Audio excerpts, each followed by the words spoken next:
Welcome, part 7 of our Satsuma experience. Experience is the wrong word. Journey. Could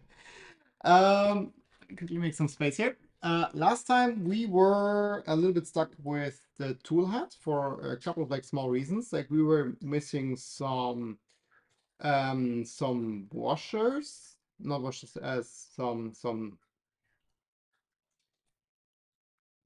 nuts. Man, my words. We're missing some flat nuts. I ordered some. We should be able to place. No, I'm just thinking now, where did we actually forget them? Somewhere we forgot them, or we didn't forget them, we didn't place them.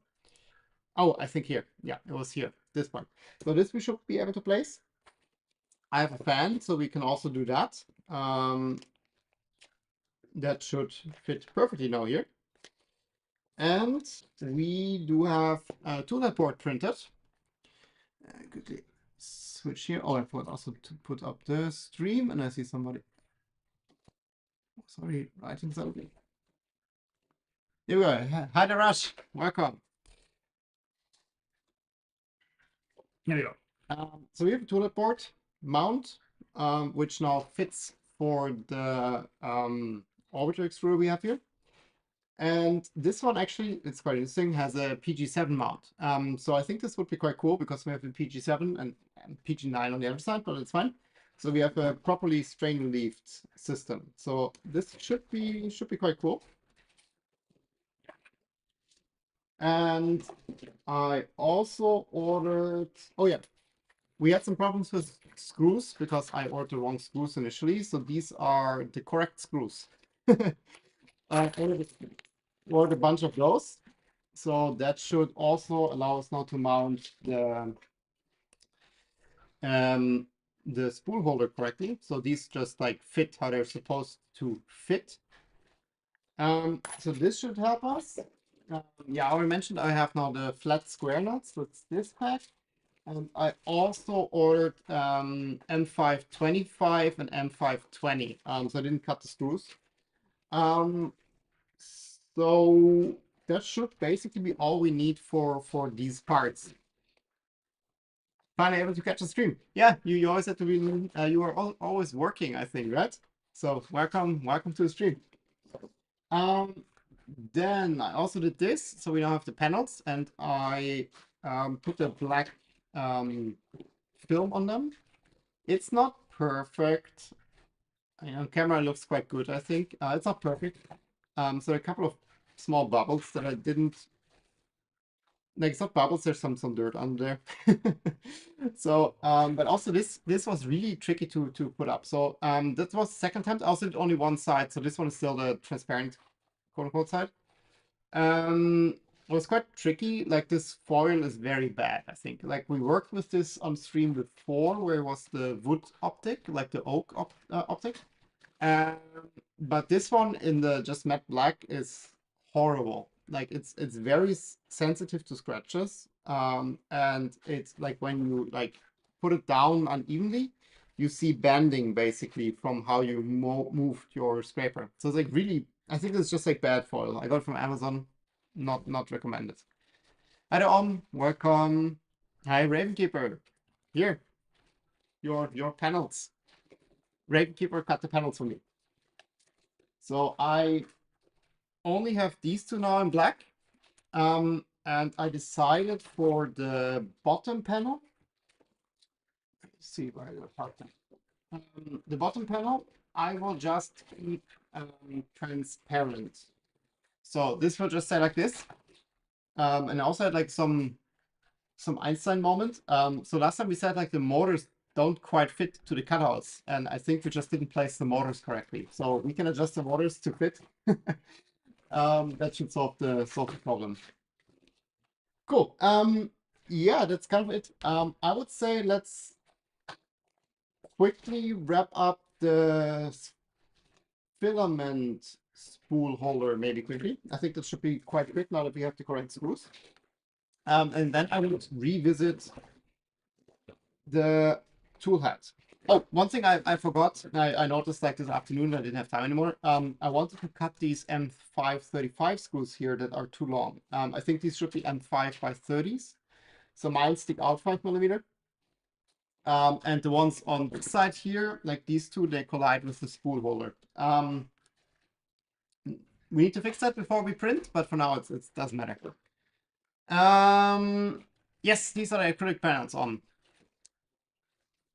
Not as nice as cake. No, I cannot compete with cake. You're setting impossible standards, Steve. Let me see. So, in one of these boxes, exactly. Yep, we have the second spool. Um, I'm not quite sure what the best order of operation is with the spool holder and the back panel. I think we can put the back panel in after the spool holder, but I'm not 1000% sure. But I also think that the spool holder holds the back panel in a certain way. And yeah, let's see.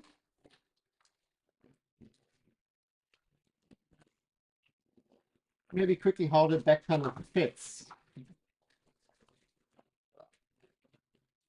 I'm really scared of scratching this foil. Let me see. This one is the one for this side here, so that kind of has to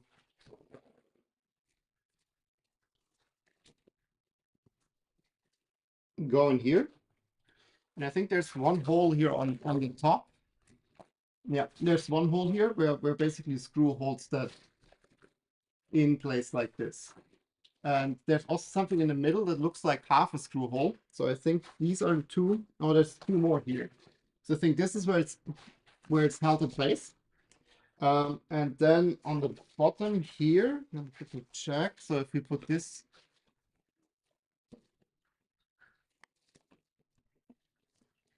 here, oh, there's the cables in the way here. So looking at this profile, this should kind of just go over this part here. So that kind of comes together. And I think that let's do the back panels first. And then we can continue. Let's go check. I don't have music.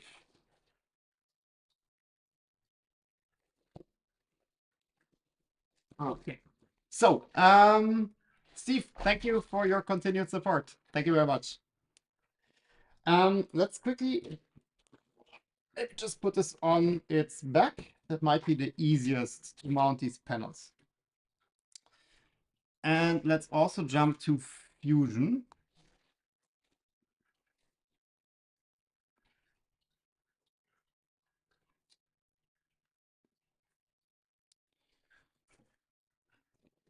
And let's quickly take a look. So here we have, these are these half holes I mentioned, but I don't think the screws that hold the panels are modeled. No. So we see here like there are no screws, which is great. I assume it's M512s.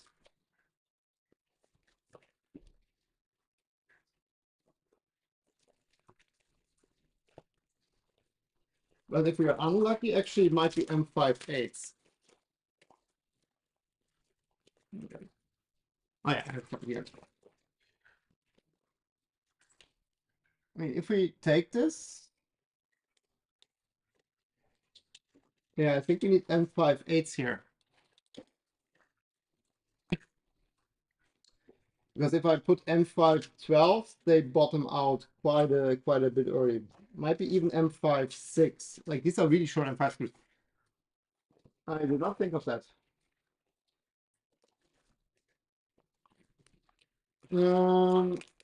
We could use some spacers technically, but looking at how these panels are mounted, right?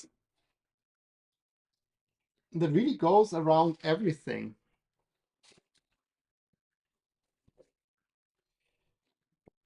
This goes here. So I think it's very easy to just later slide those in.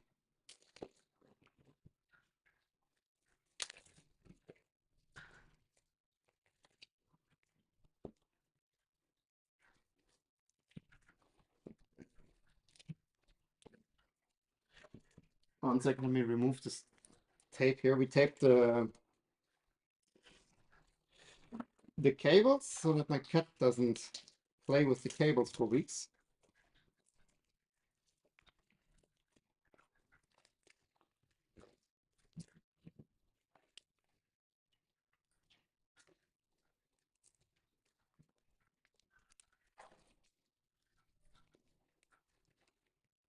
Okay, let me put this in then.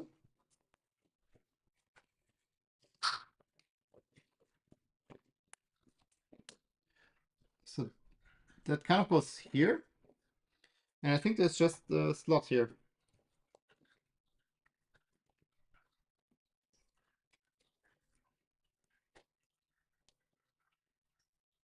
And it's not a perfect fit.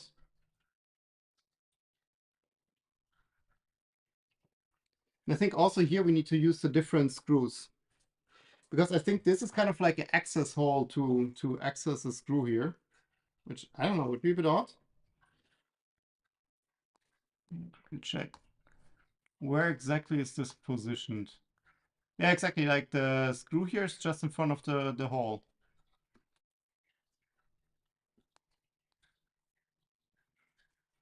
So it's just sits in here like this.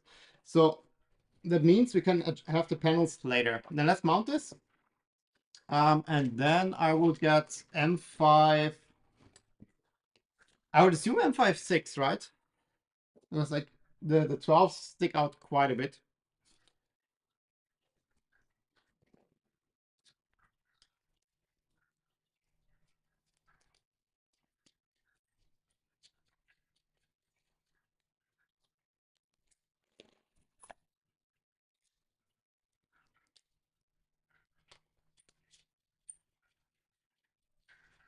So basically the difference between these two screws is the ones I had so far had this like extra large head.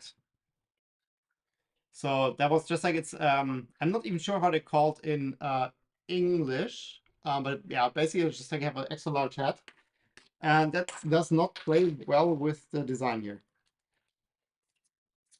I just literally just ordered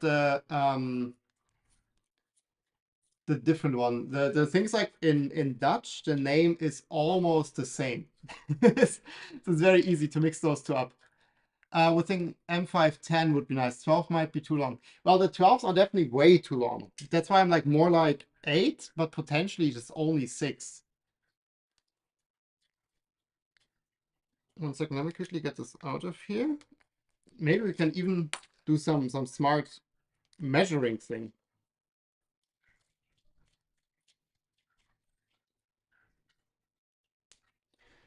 Right? We can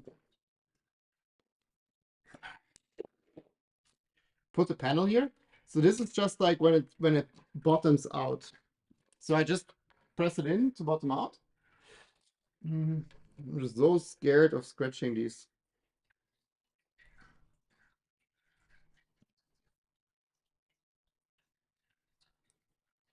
It's a bit awkward to measure.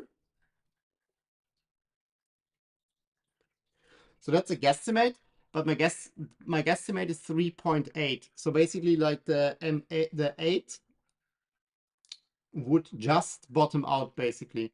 So I think the 6 is definitely like we kind of want M5.6 here. Because like they're 4 millimeters extra. So the 8 bottoms out basically. So I think a 6 would be good. Because if you go with the 8 and it bottoms out, you can't really fix the panels properly, worst case. If the panels are 3 millimeter, then it will be M5.8. They are 3 millimeter. So you say M5.8, Steve. We can also quickly check. Did we use any M5.8 on the Formbot kit?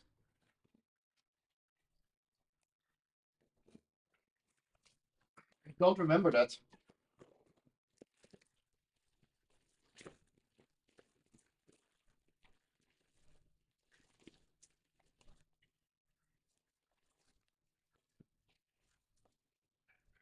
I have M510 here.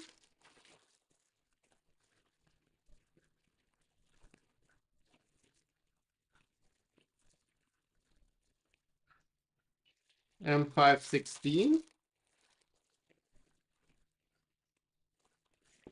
Let me quickly dump the whole thing here.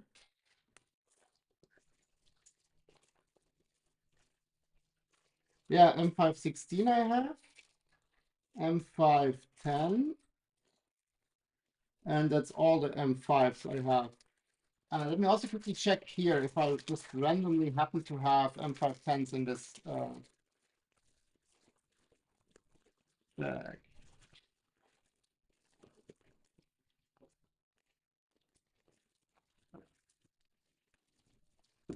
Because I think here are no further screws.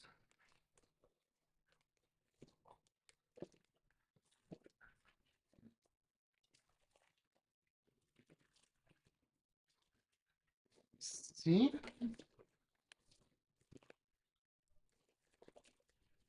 So M512.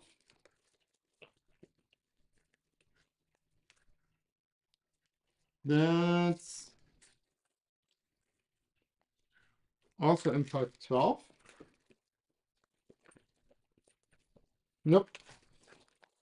Only have the M512. Okay, then I have to order those. um, okay. Let's quickly also swap here the screws just for that to be consistent. Now we do the panels later. I just want to quickly see that we can mount the spool holders. Not that like we miss some other like random screw.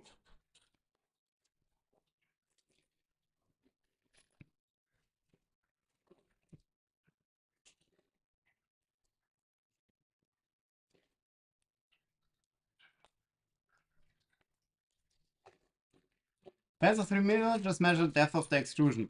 Fair point. But also here, I think. So this is 5.5.7. So it's 8.7. So M8 should M8. M5X8 should work.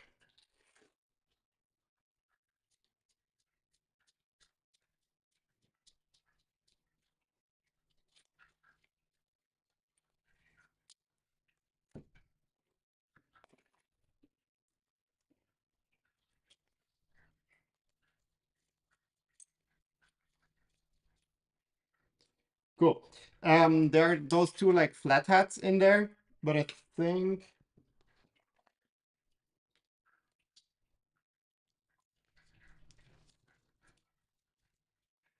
yeah, but let's just leave those in. M6 is probably fine too. Don't you have M5 washers? Yeah, but like I need to stack like a lot of M5 washers. I mean, I do have M5 washers. Like it's not like that I don't have the M5 washers, but then we have to remove it anyways again, right? Warren are mainly M510 smallest, yeah. Don't and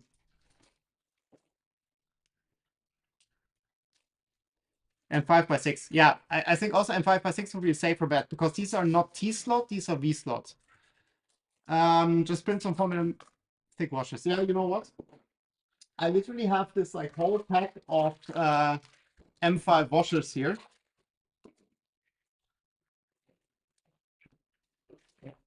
I don't know who suggested the M5 washers. Mr. DSI. So let's roll with that. The only problem I have with the washers, this like material is so scratch sensitive that I fear if I now put the washer, we will have like a circular scratch on that. So that might be a risk. So we just have to pay attention that the bottom washer doesn't have like yeah, 4 mm more spaces than washers, but it's not too bad, right? It's like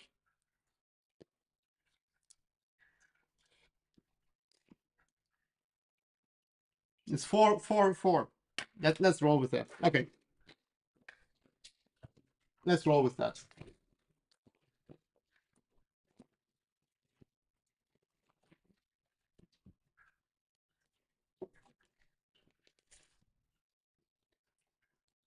Let's see.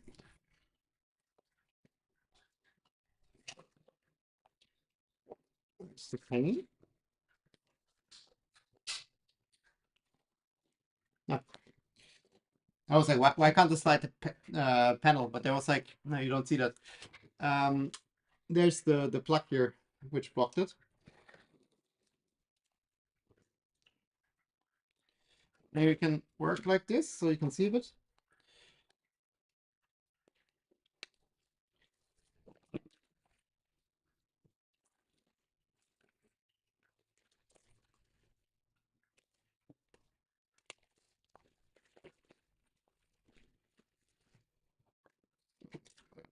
Probably.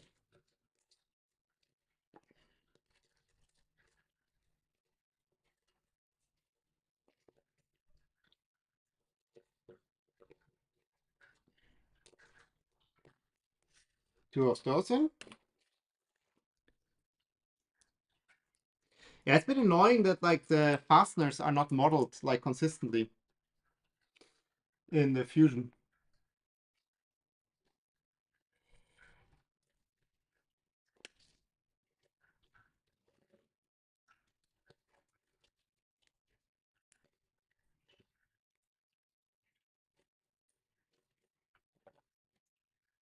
Okay, I'm not gonna tighten that too much here.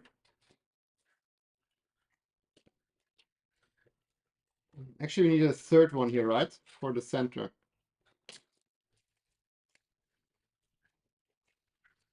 I mean, it's not pretty, it's functional. But yeah, the benefit is later I can just quickly like remove the screws, put the new screw in, and can just work my way through the whole thing. There's also quite a gap here.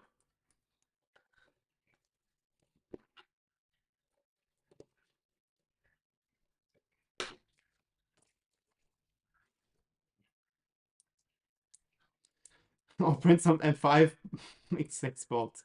Well, that would work, to be honest. Like M5 you can print.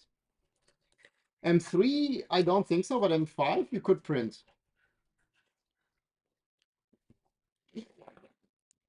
Pretty sure that would work. And like it's not load bearing spots, so smart person would have put in the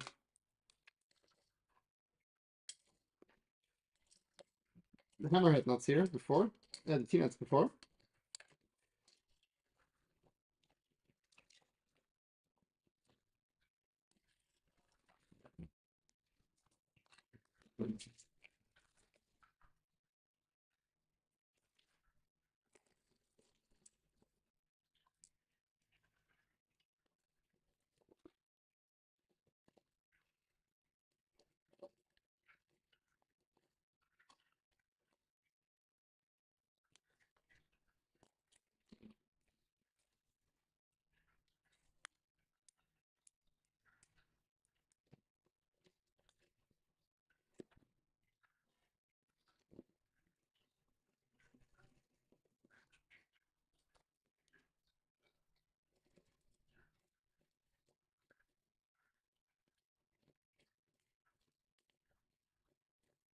Oh.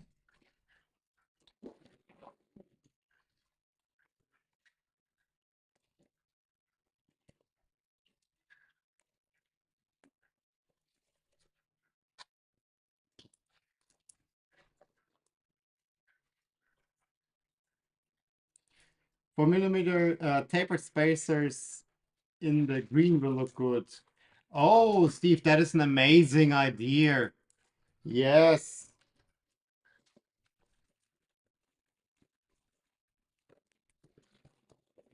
that is what we will do. The only thing that's a bit weird is like so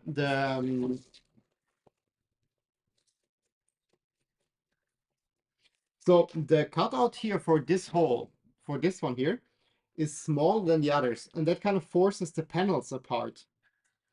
So I can completely push them close. Like I can completely close the gap here, but then here there's not enough space for like a screw.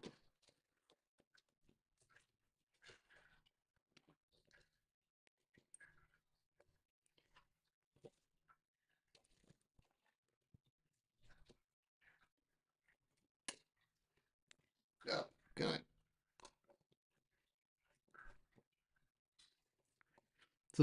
I can't place a screw here. I already noticed when I wrap them that like this looks a bit odd.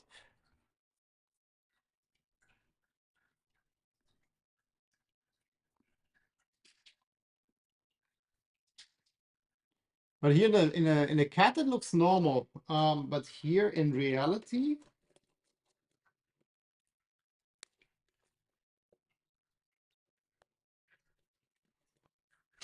this is definitely smaller. Like I can show you from vertical up. Like this is a normal size hole. Oh,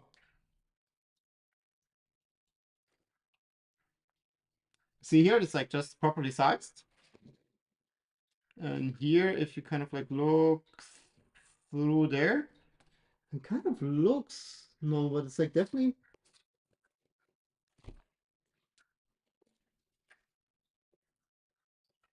It's definitely less like here. It's like very easy to place a screw, and here like the screw doesn't fit. Uh, you know what? Somebody gave me an M5 reamer.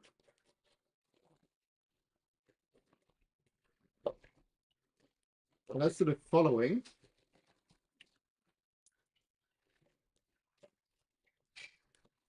I just push these into position.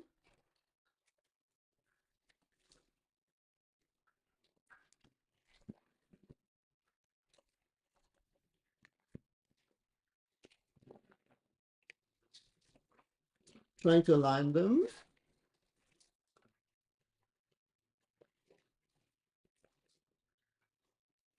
So this like, sorry, I'm like super zoomed in. So I'm just trying to align them that they're flush here.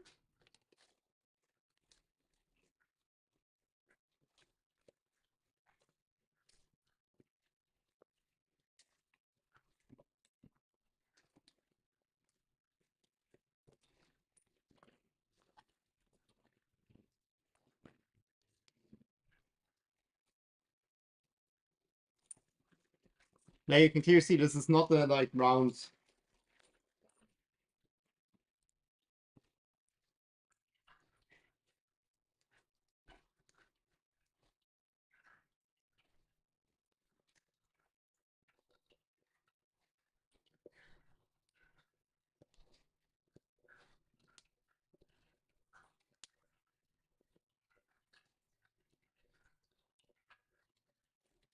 Does this work? I don't think the reamer goes even in.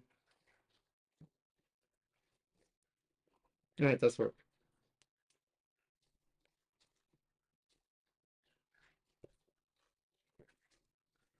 Not sure, Raven Keeper, if something went wrong with the CNC.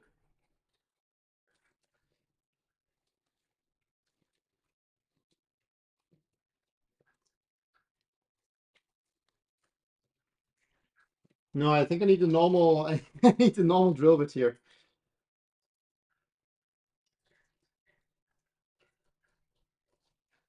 I mean, it's kind of like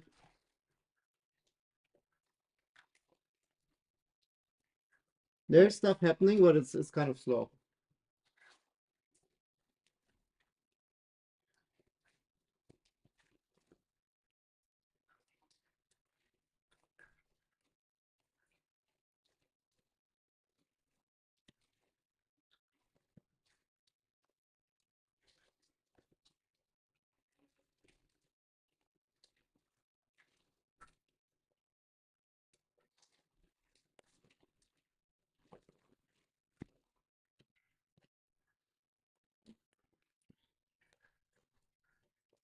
Let's maybe try to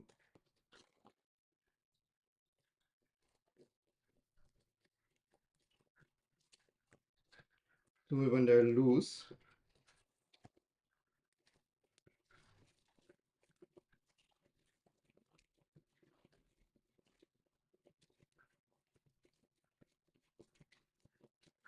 So basically, I just loosened actually both, which was maybe not the smartest move. But this one is a bit loose, and I just like push it into the reamer.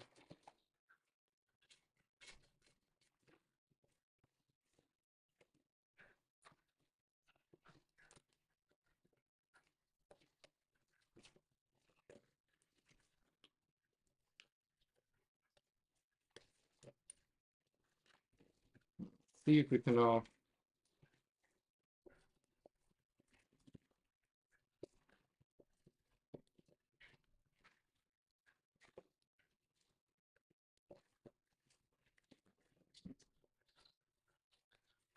think we now have a properly 5mm size hole.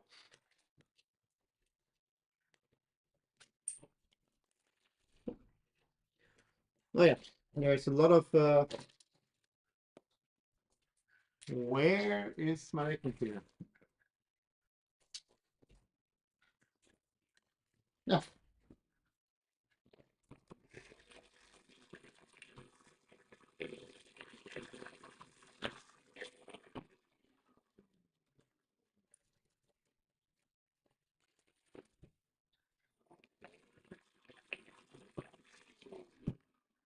But yeah, Ravenkeeper, if you have time, I would be really interested to check if the DXF files I gave you have the issue. I mean, I didn't check them before I gave you the files, but then something went wrong with the export from Fusion, which would be curious.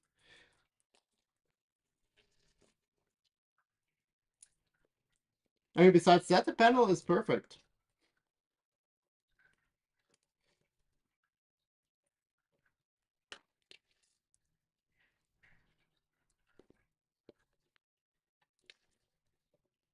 Yeah.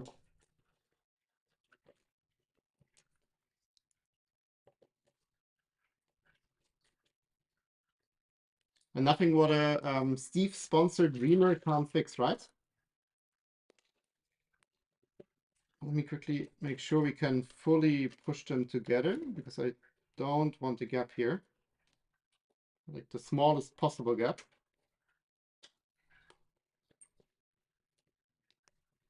And then I will do exactly what Steve suggested and just have like a little pyramid, like not pyramid in types of like square pyramid, but like a round pyramid shaped spacer here.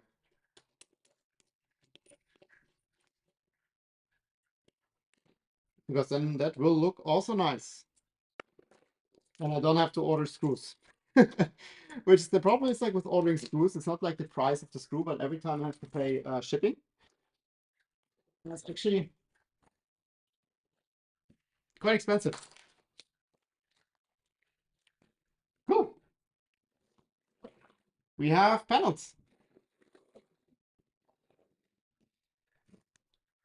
Let's look at this one first. So this mounts here with the M312 as per usual. So that's the camera. I flipped it over here. So basically here we have an M312.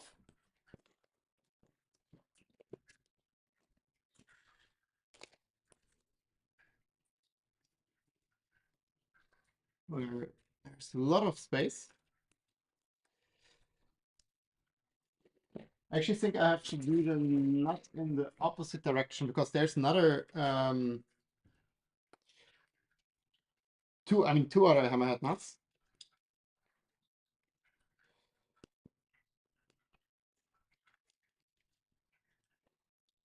Let's see, we hope I can, yeah, okay. That worked out.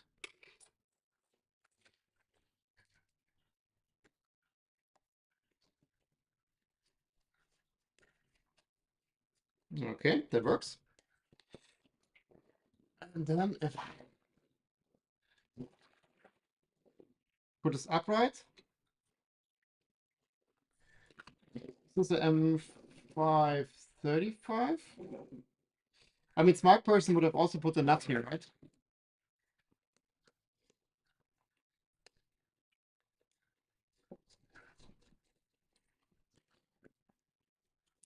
I think this one is easier before the panel. This one, because it kind of needs to fit under here.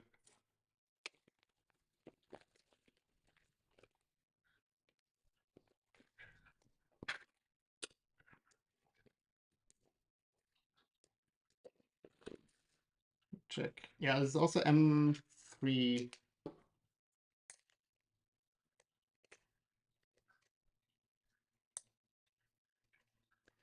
That's a very long hole.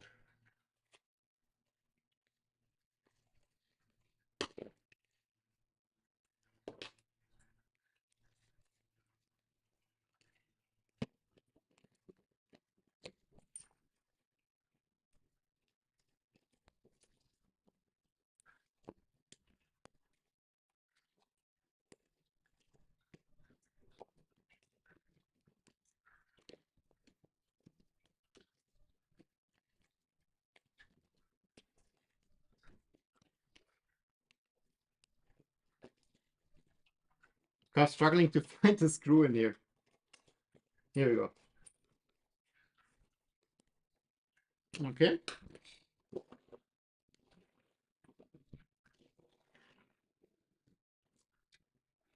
This is in. Now I'm out of M312s.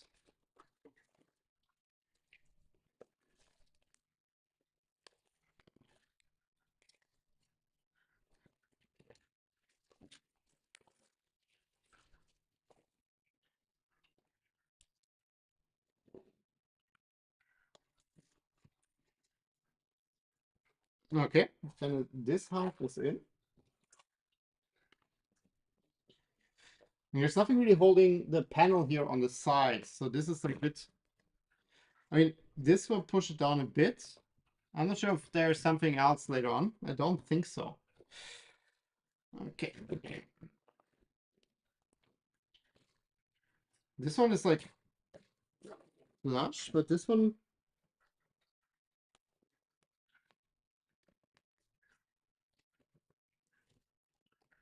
Hmm. Potentially we need like a small part here, like as a clip to hold this. Let's see how it plays out later.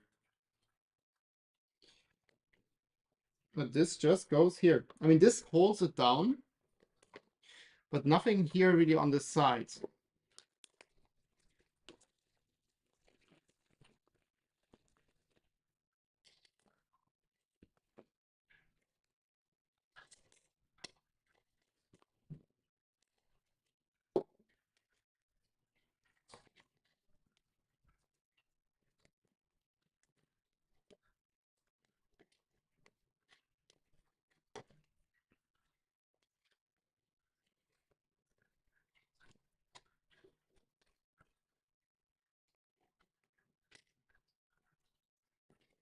Okay, let's see if that works.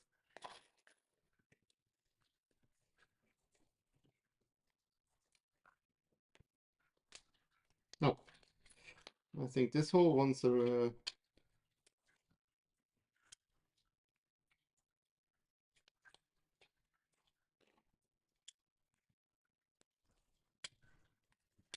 Oh, it's a bit of like edge. Push the head through.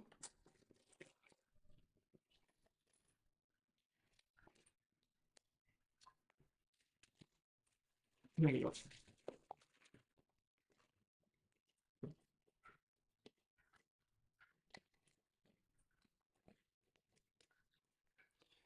Let me quickly check how this needs to be positioned.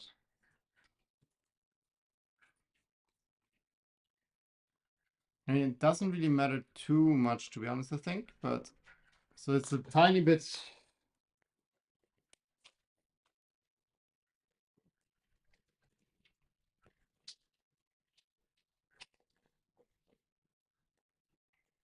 Tiny bit up.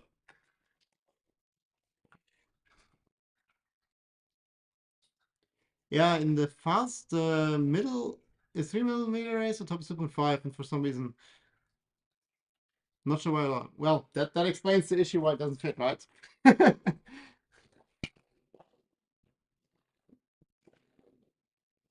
So here we have now our spool hole. Like you see here with the pen, what I mean, right?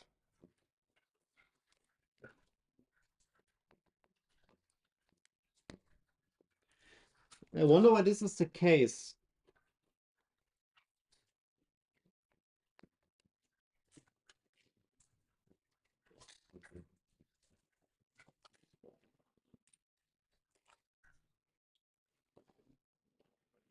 Bit odd. Let me quickly check. Is there anything that we're gonna mount here? Oh, it doesn't look like it. But it's also like in the cat, you also see like that the panel is not behind here. Like this is sits on top. Let me quickly go to Fusion. Like you see, it's like on top and then it goes over, but it sits not behind. So in this corner, there's just nothing holding the panel in place. 21 panel clip per side. It's not truly your fault, Raven. It's all sugar from the cakes. Yeah, exactly. Yeah, I think like what we can do here, like a small clip or something. Let's just see how this plays out later. But like I fear if we leave it like this, we will get like stupid vibrations.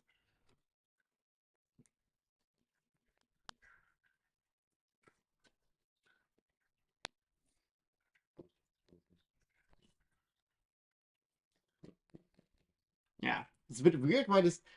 It seems almost like the panel is crooked, right? Because like it's like not flush. This side also is not fixed here. Oh, I think I know what happened here. I had one of these wraps before on and I peeled it off. Because I used a bit of like a hair dryer to peel it off. Maybe the panel isn't super flat anymore because of that. Okay, then that's most likely on me. Nevertheless, we will add a small clip here. No biggie. No biggie. Oh, okay, then we have this in place. Do I have?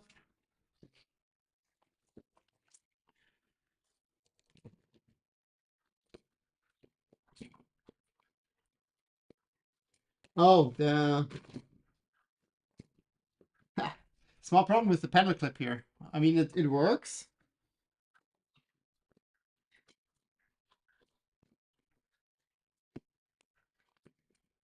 I need to order the screws. Uh, because now basically this prevents the spool from riding on these bearings here. So this doesn't work. In theory, this is okay here, but this one prevents it from riding on the bearings. The question is, do we need that? Because the panel is also clipped by this, clamped by this part. Now it works. So for this one, you would need even with with a shorter screw, like I think the spool would still rub on the screw. I mean, maybe just not, but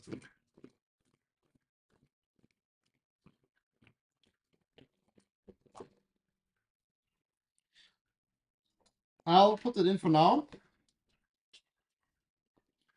But then this is still a bit of a question mark what to do here. But besides that, like the spool holder works. I count it as a win. Cool. Tool head. No, let's do the bottom panel as well. And we have all the panels.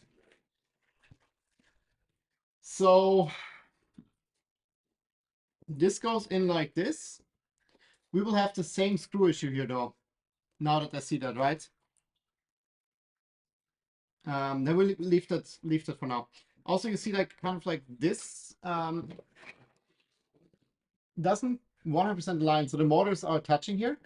So I think the entire like motor needs to go a little bit in this direction, which also gives us more space here with these.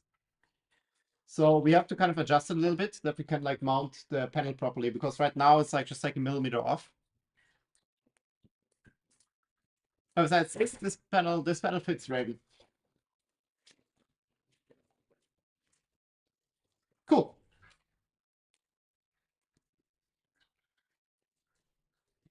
And I need to install the feet. Okay.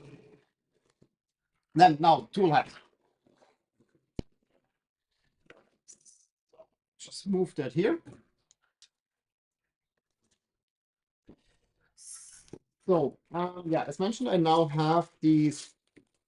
No, I was like, well, But I have these like flat M3 nuts. I'm not quite sure what exact ISO part this is, to be honest. Um, but they are noticeably flatter than the ones I had.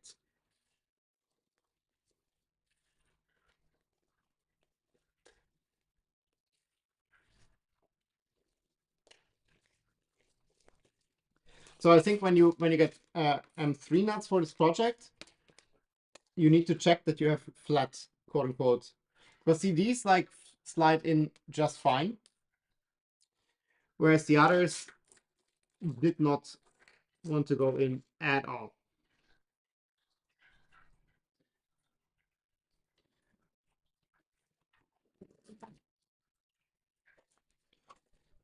Now I would need to remember what kind of screw we used here.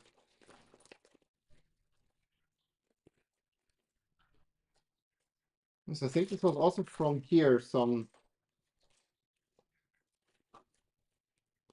So I see it's a button head screw. Yeah, now the cat threw the panel to the ground. 1 second.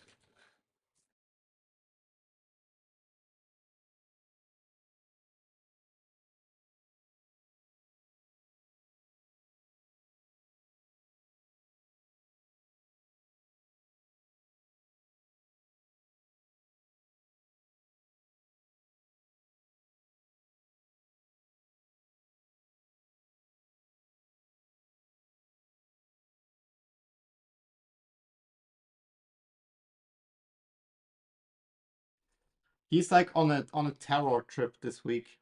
He has so much energy, I have no clue why. Absolutely horrible. So, M310, yeah, it's this one.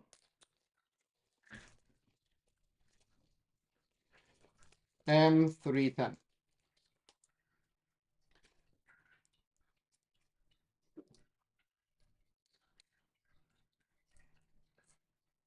Yeah, perfect.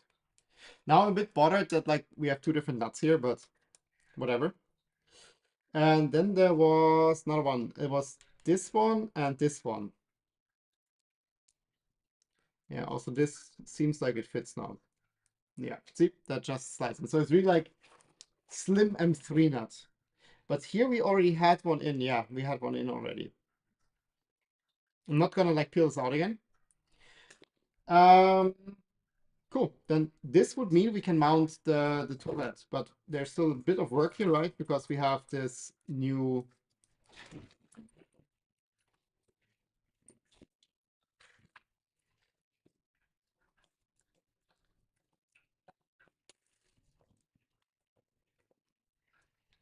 Looking at G-code, I use a 6 bit, so that would explain the one hole not being cut correctly. Well, too bad.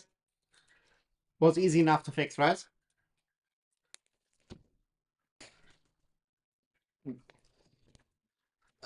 Let's go.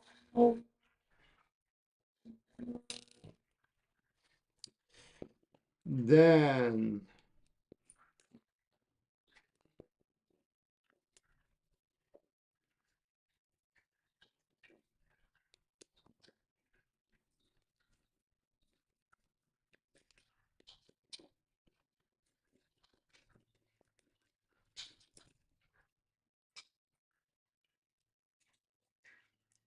oh yeah, also both of the thermis of the heater cartridge cables just slid out. I don't think this will work. So we have to kind of check for like a new solution for that. Okay, but here's the new mount. I think I can just copy over the same screws.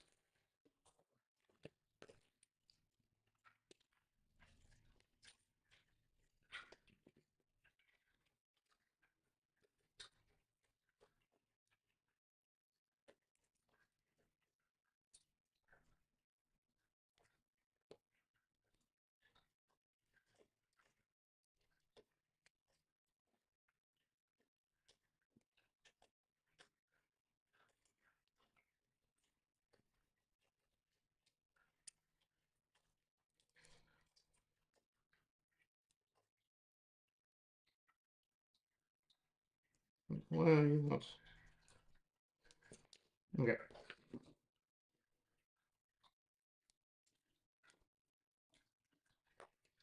And I think we also need to put two headset inserts in this one. I'm curious why there's like this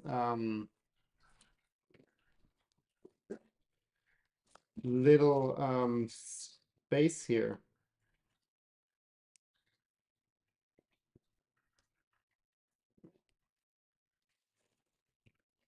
There's like a little bridge over the USB. Curious why that's there. Let's quickly check that this fits.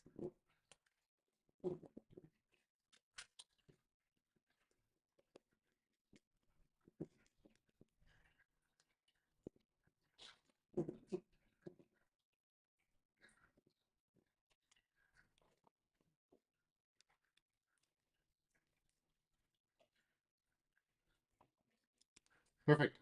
So that works. That looks straight, so I was a bit concerned about angle, but like, yeah, it fits. And then we can mount the toolet board here, which basically gives us then this 4-pin connector here directly over the PG7. And yeah, I'm not happy with this. Like these cables are not, they're like too short. That's one thing, but they're also like very hard. Oh, but last time we didn't like properly close that, right? So let's try that first.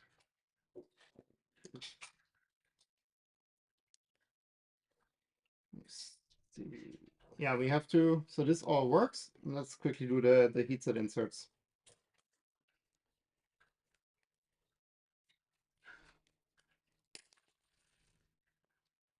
2.5 is not a radius of 6. Yeah, that is correct, Ravenkeeper. 2.5 is not a radius of 6.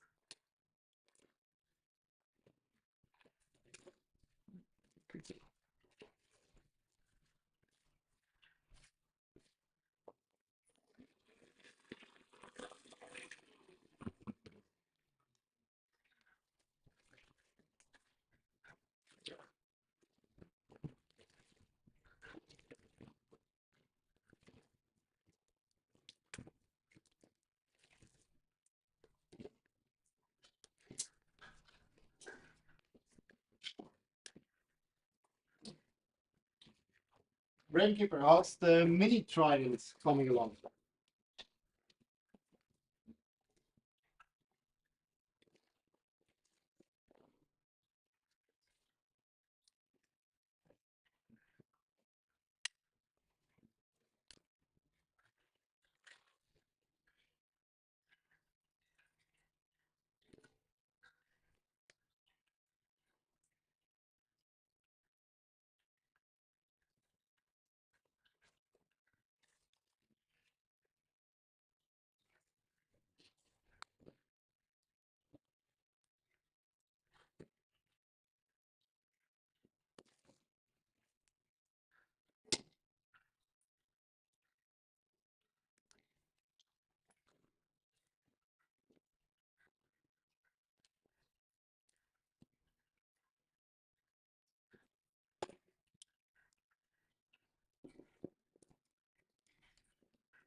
Here we go.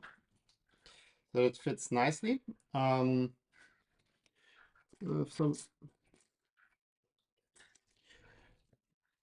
just use two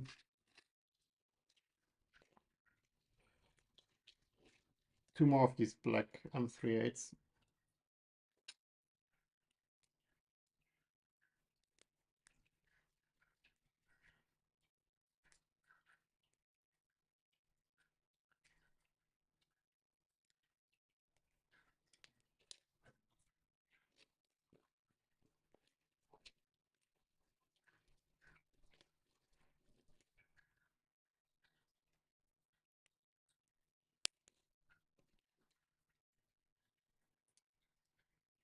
And then later when we do the umbilical cable, we have to quickly remove this again, I think, to plug this in.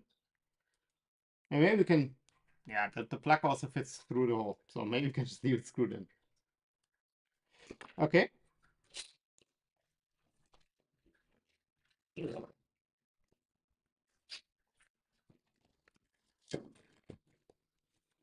Then let's see if we can fix these two here. Yeah, it's just like, I think they were not tightened at all.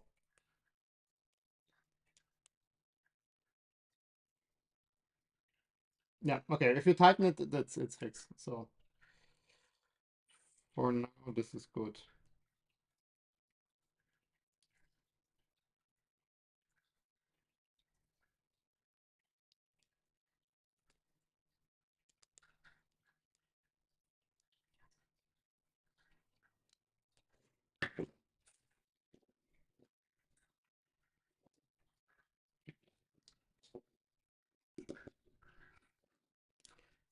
Push this in a little bit more.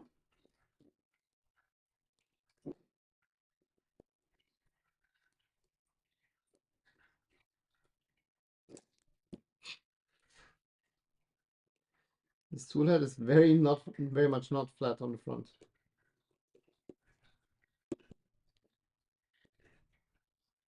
Okay, yeah, I think this is fine. It's quite tight, but should be okay. Then we also have a fan that wants to be installed.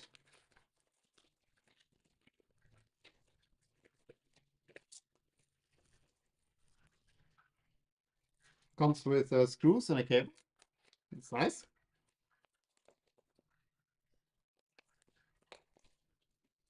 So we have a made in China fan, which technically is from Slice Engineering, Bontech. So I have high hopes. So, I mean, it fits dimension-wise, which is all we need.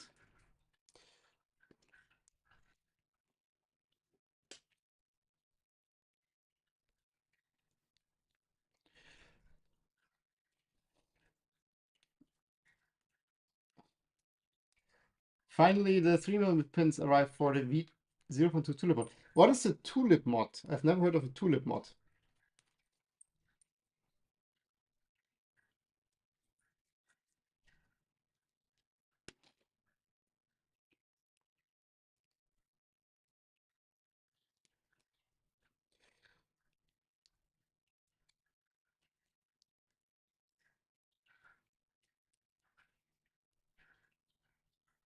Yeah, the cable is just long enough. If we recrimp it, that's a good length.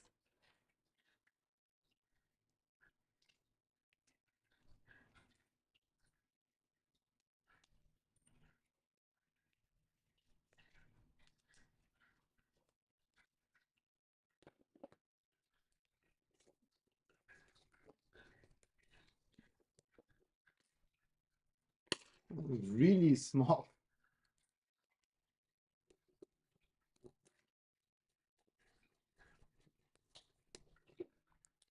Okay.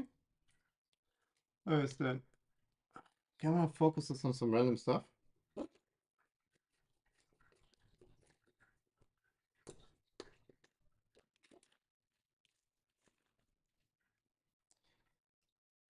The cables push the fan a little bit out. So it's like not parallel, it's like a little bit out, but I don't think that matters at all.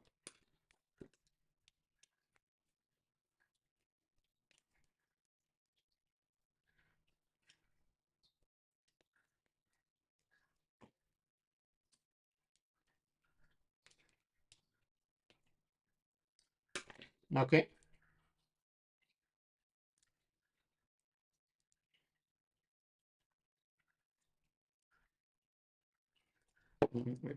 I think the fan cables are not properly routed. Let me quickly.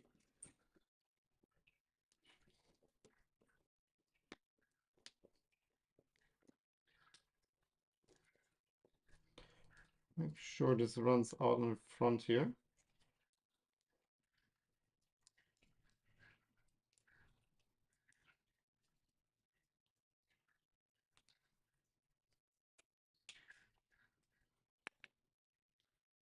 Okay.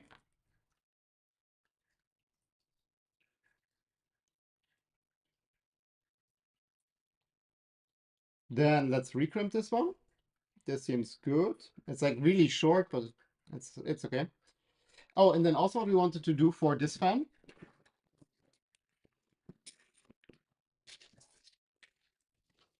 Quickly get rid of all these empty bags, and we don't need this cable.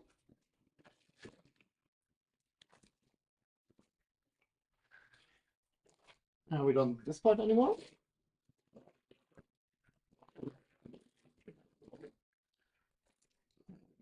Quickly get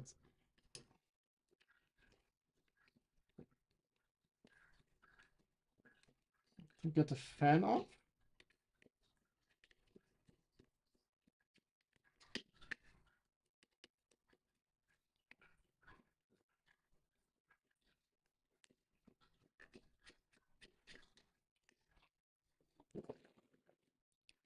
Here we go.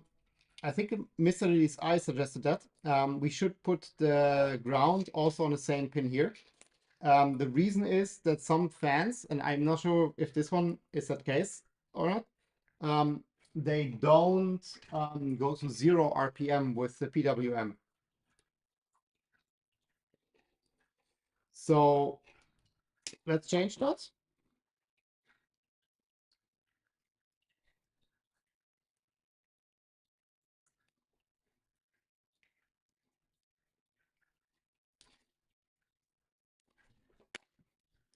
And then we also need to crimp this fan. So we need two JST connectors.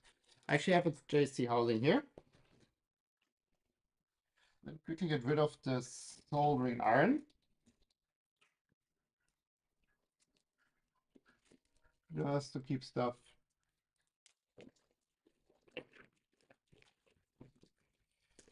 a little bit neat and tidy.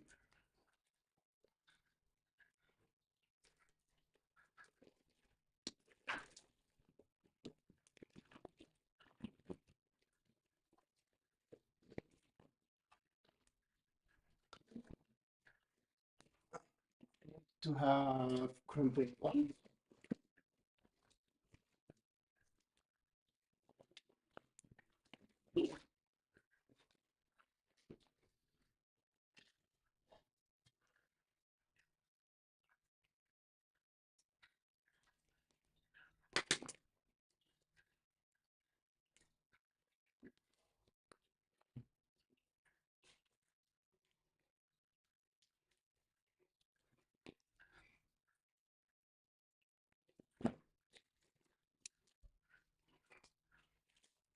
Yep.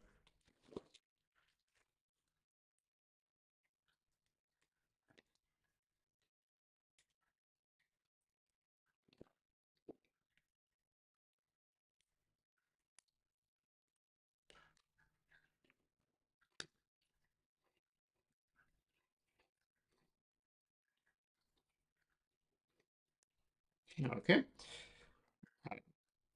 Black cable is tad too long, but doesn't matter. Then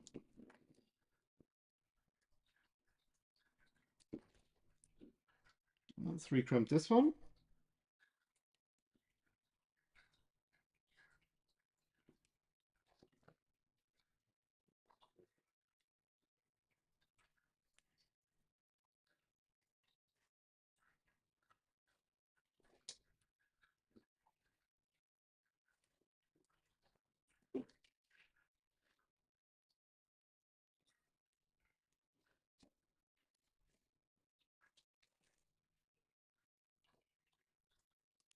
Hmm. It was like twisted. Quickly want to try this again.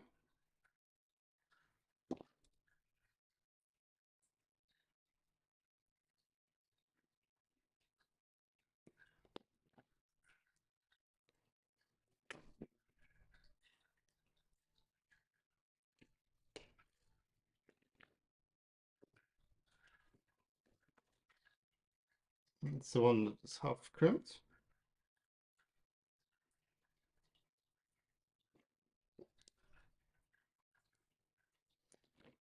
What do you want, Loki? Want to eat some crimps?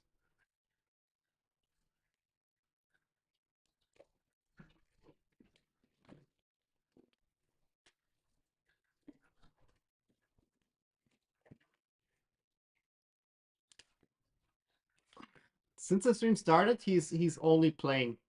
It's like it's absolute endless energy, and it's the last days non-stop.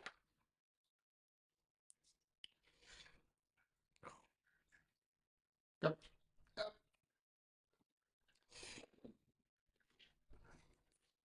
So, let me quickly check. We need to check the penalty here. Um,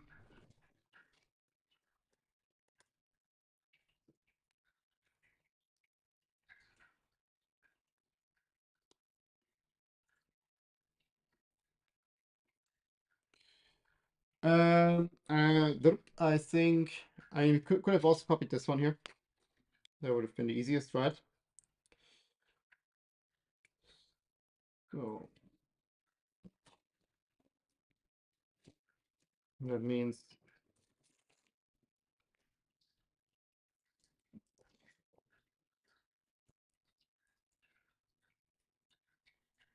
voltage on the bottom and ground on the top. Here we go.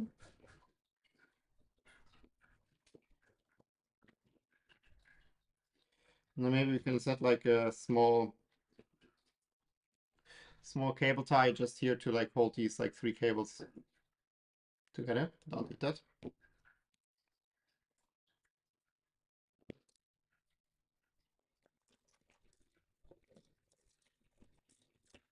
Aren't you tired at some point?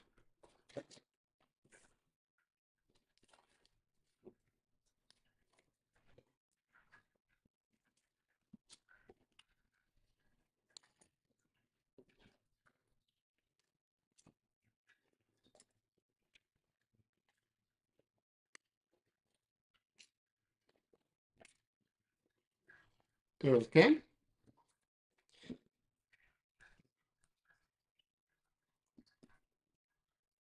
I don't remember which orientation this one was. It's this orientation. Okay, but that should then basically mean the toolhead wiring is complete.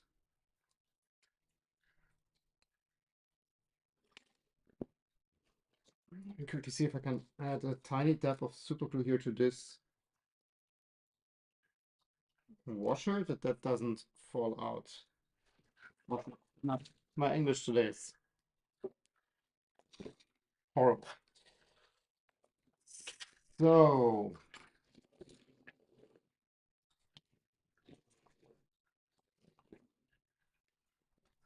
then this can go back.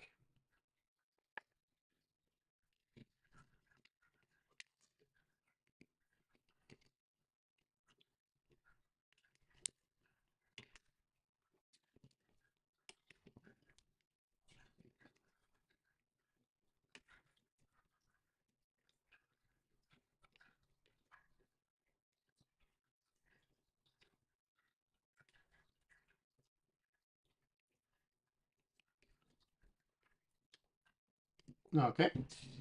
And I think now we can also mount the front, which is behind the fan. So that was like that was not a success.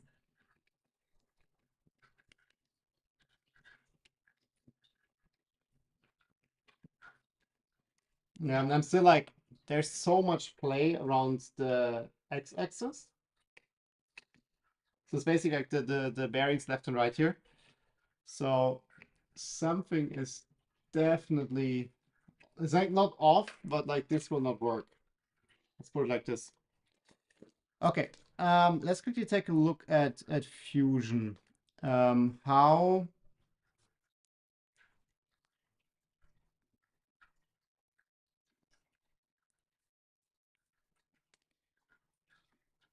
does that mount?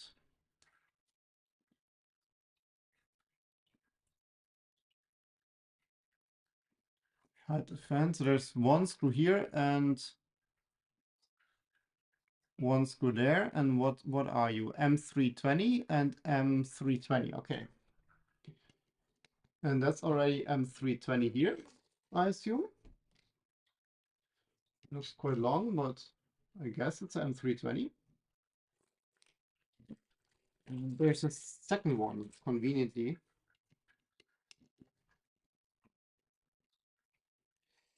So then I would assume that if we put this here,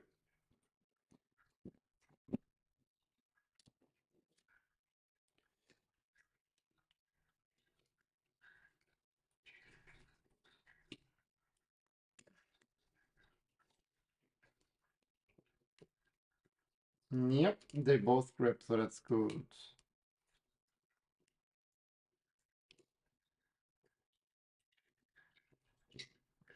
Perfect. Except for the plate.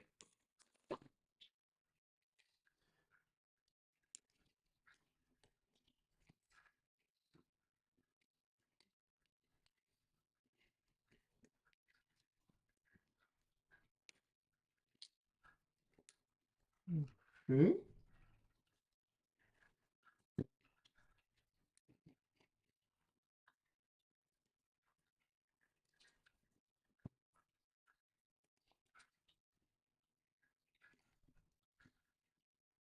Ah, okay.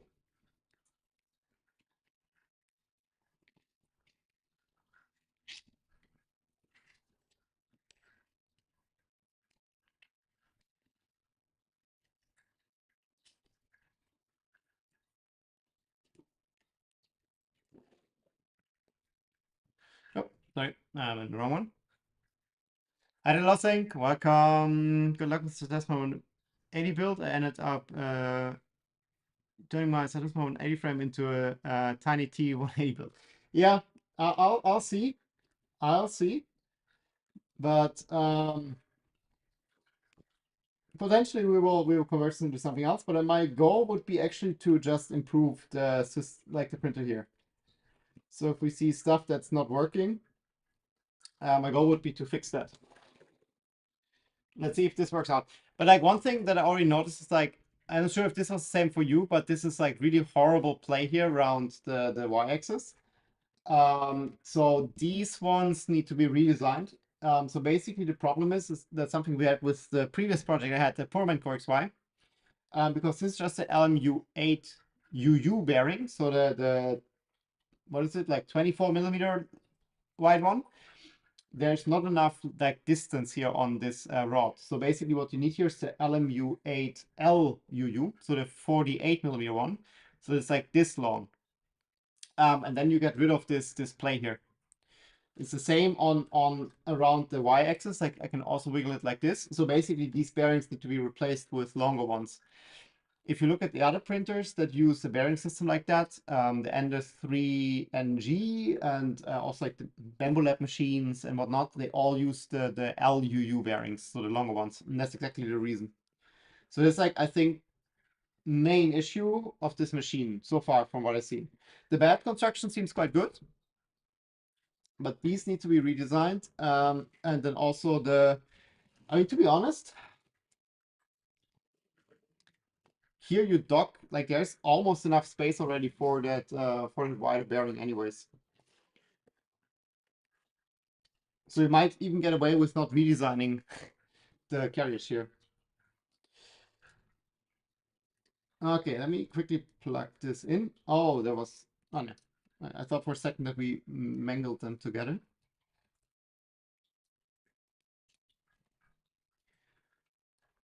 Why is this cable now too short?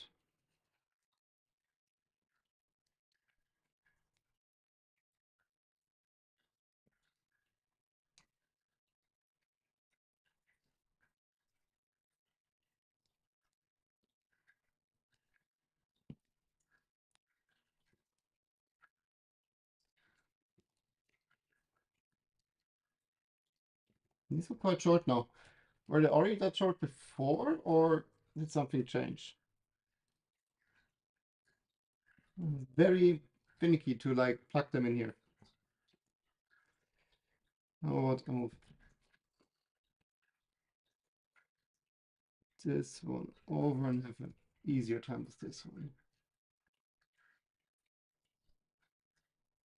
Okay.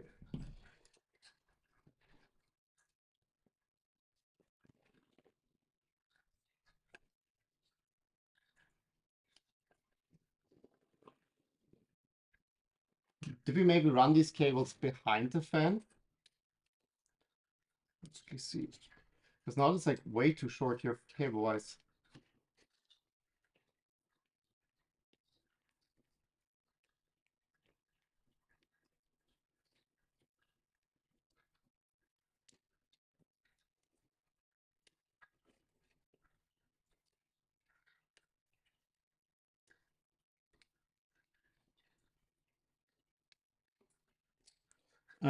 To the modern school. Okay, I'll check it out. But yeah, on the topic of V0 refurb, so I'm a bit on the fence with the electronics for this machine. So today I just wanted to like prepare the. I think this is what we did. We put the cable behind the fan. Yeah, V0. So I'm a bit on the fence what electronics to put in this machine here. Because ideally,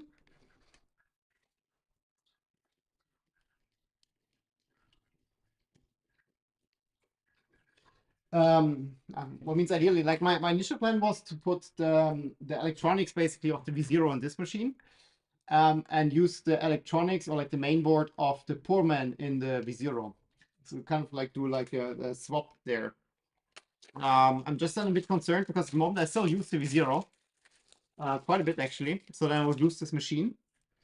So I think if I would do that, we would need to have like one stream in between where we like restore the V0 to working order.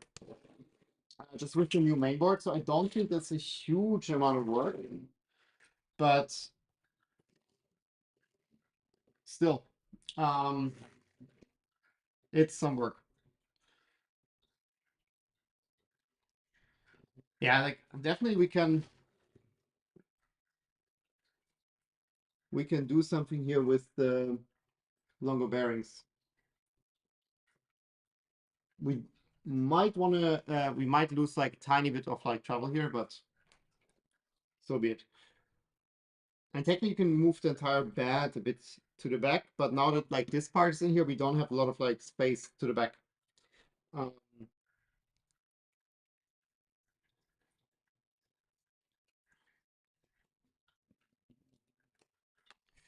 so let's see. Potentially, like if we want to restore the full white towel, we have to redesign most likely these arms here a bit. Okay, but this means the front of the machine is pretty much done, and we can take a look to the back. That's kind of what I want to do in the stream today. It's nice that we now, after an hour 20, hit this part, but this is how my streams are.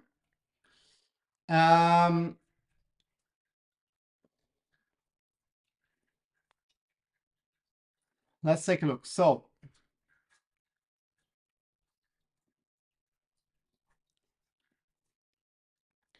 electronics. So I think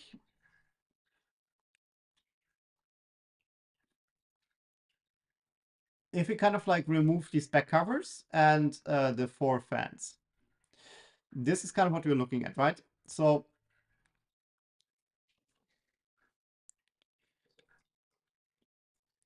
I think from the back panels, we kind of need a few parts. So this one is gone. This one's gone. We need these like green parts.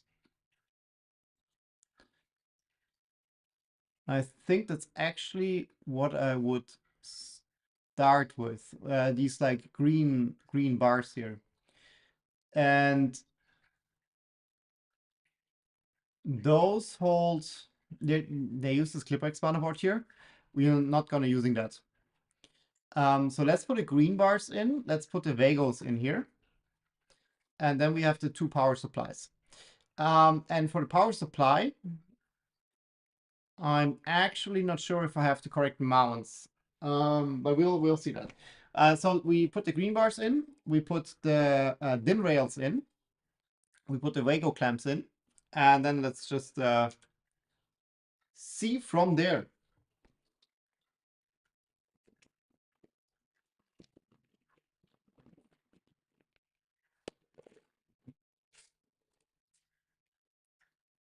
I think these are the DIN rail mounts.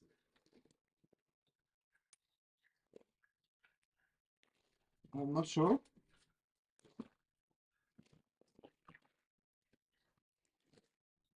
I have the most random parts here. I'm still not quite sure what some of these parts do. So these are these. And I see we quickly have to. Oh wow. Oh, there's a layer shift, like a very minimal one. That's annoying. It's like just a hair off. No clue what happened there. Just see it now. We also have to clean these parts up. Let me see. Just that. Yeah, I think these kind of come together for the DIN rails. Yeah. Oh yeah, that's the DIN rail mounts. Okay. So that's these parts.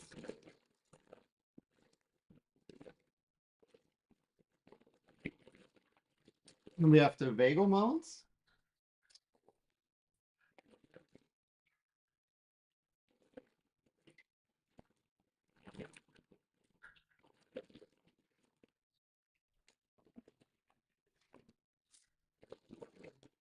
Two, three, four.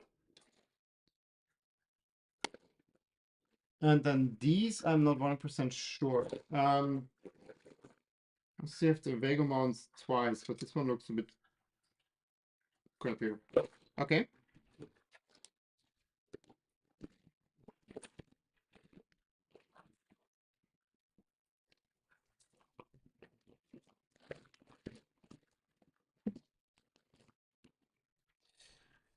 Okay. Yeah, let's just start with the DIN rails. So I think we just have two of these parts.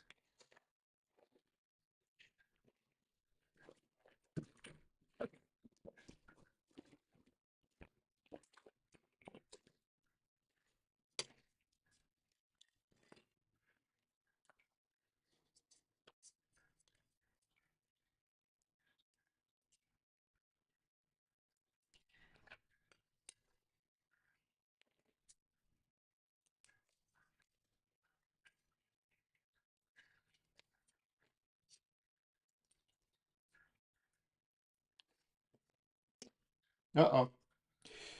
I see one problem. So basically, I cut them to length, but this whole pattern here doesn't line up.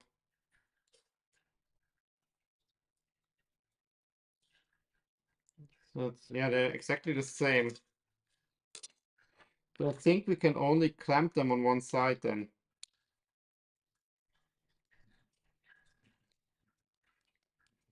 Let's quickly put this together.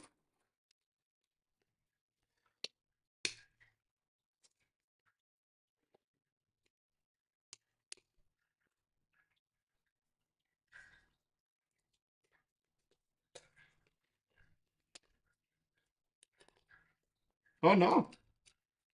Okay, my DIN rails here are different. These are 6mm wide slots, and mine are 4.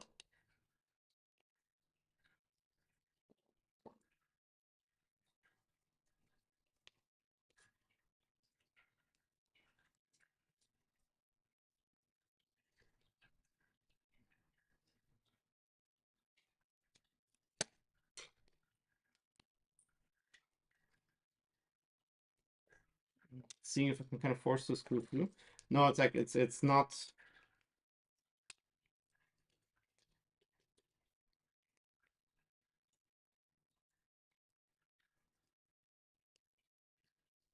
I can kind of screw it through, okay.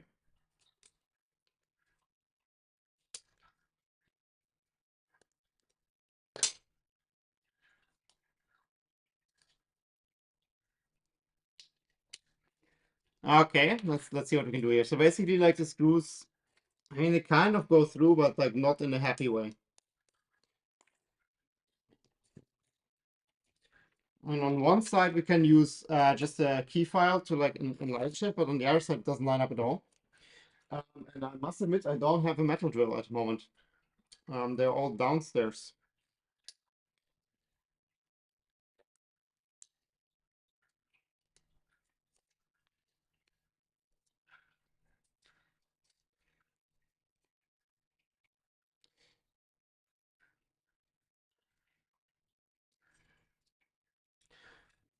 I mean, just from a length there, this all fits.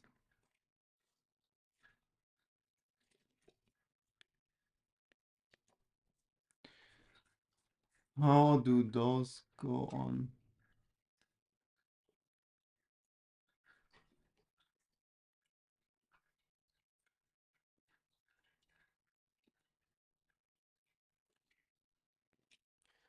So they go with the, yeah, of course, to the front.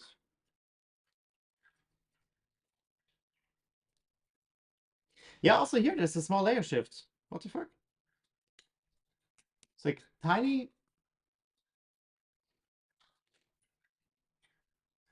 You see here, there's like a tiny layer shift on top.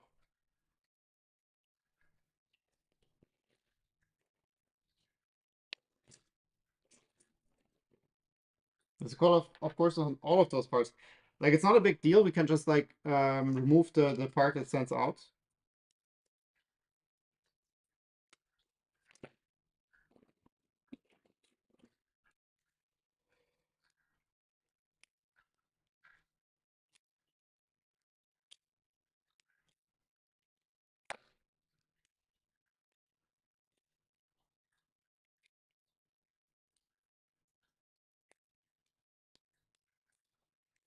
But yeah, it's not nice.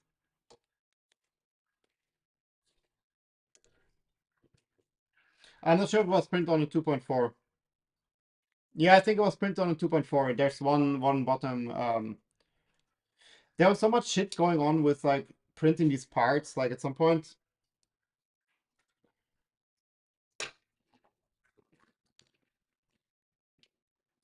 but yeah, it was printed on a 2.4. Um,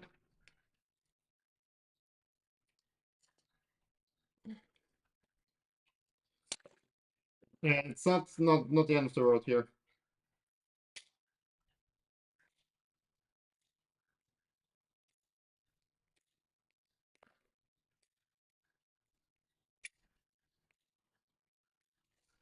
Easy enough to fix. But yeah, still like I think I do have a metal drill bit downstairs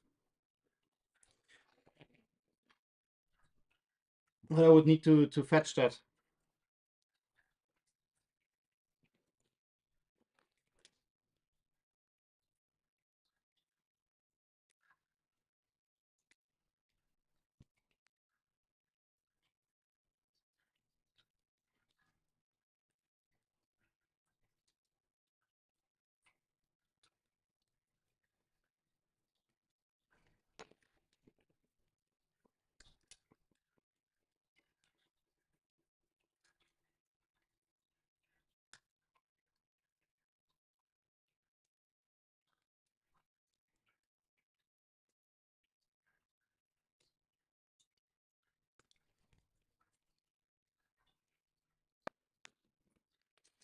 I mean, technically it's quite easy, right? So if I line this here on the top, I can just use this as a drill guide. And then also here, like we just need to enlarge this hole.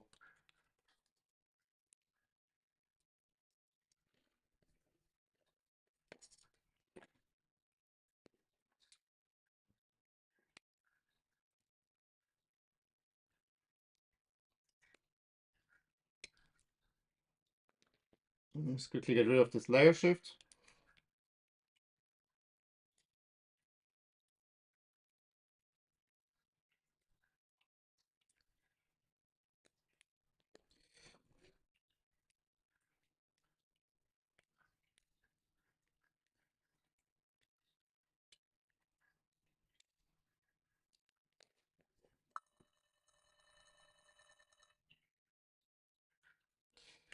Okay, let me quickly go downstairs and grab the drill. And then I'll be right back. 1 second.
Hey, I think this was the longest be right back in the history of the stream.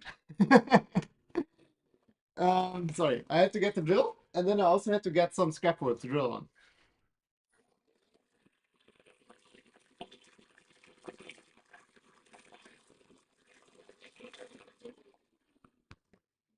That was not very close.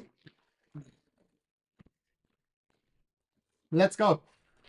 What did I miss? Check for belt tension then. This looks like bulk layer shift, not a small loss of step. Yeah, to be honest, I am not sure when I printed that. Like again, like the printing was such a mess, and I did check the belt tension on 2.4 relatively recently, and I was super off, but it was also not perfect. Okay, I'll just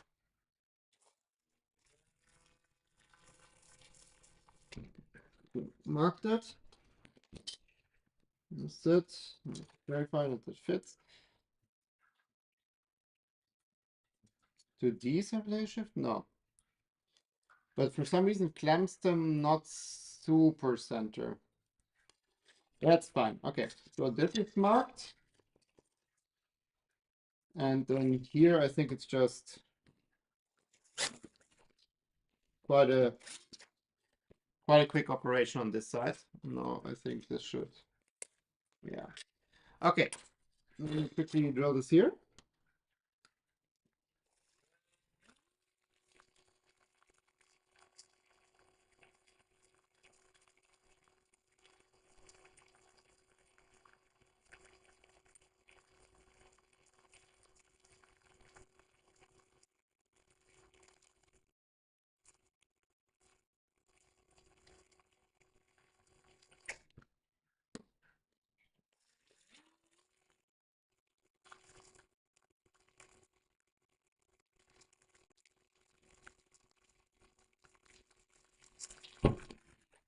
Here we go.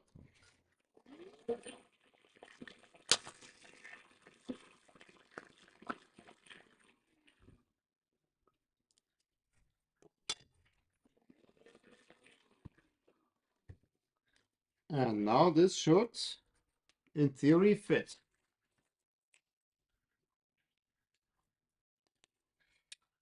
See?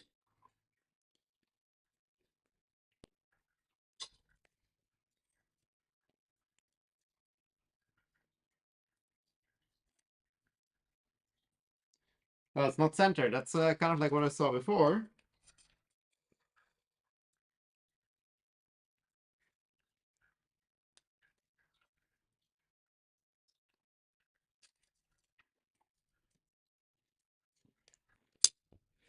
Let me just expand it a bit.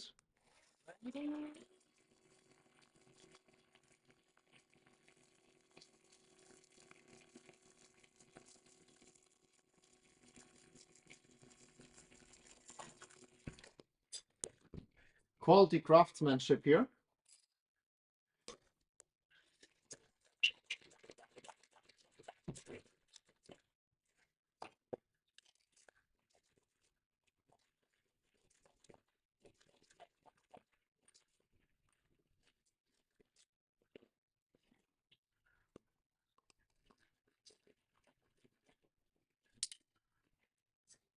Now it's a slot.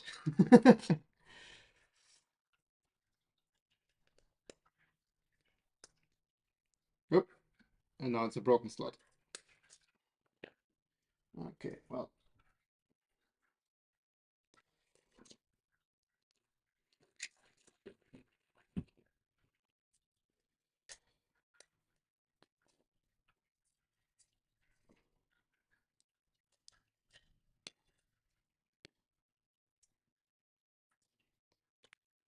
Let's see if we have success in.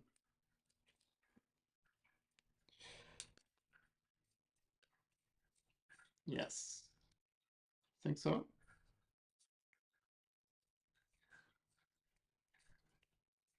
Yes.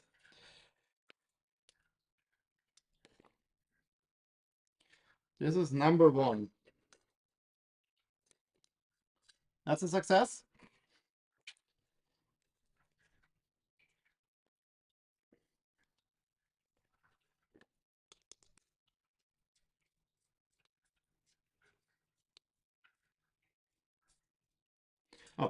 Maybe it would make sense to add a square nut to the back. I heard rumors that this is helpful.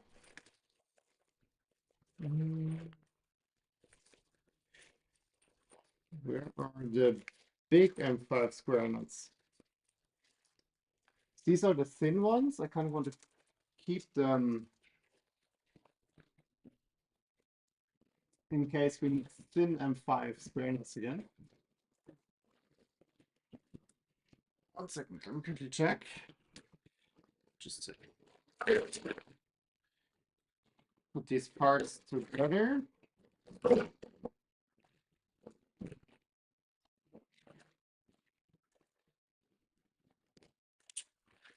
Going through here, no.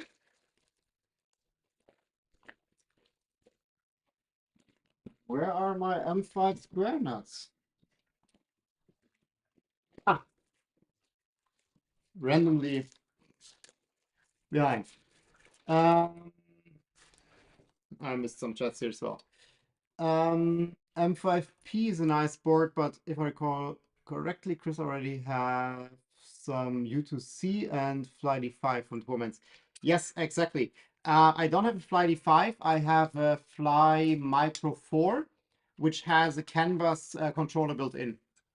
But that's why I mentioned, like, I kind of like play with the thought of putting this setup.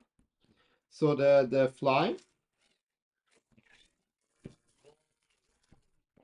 the Mellow Fly Micro 4 into the V0, and then moving what is currently in the V0, which is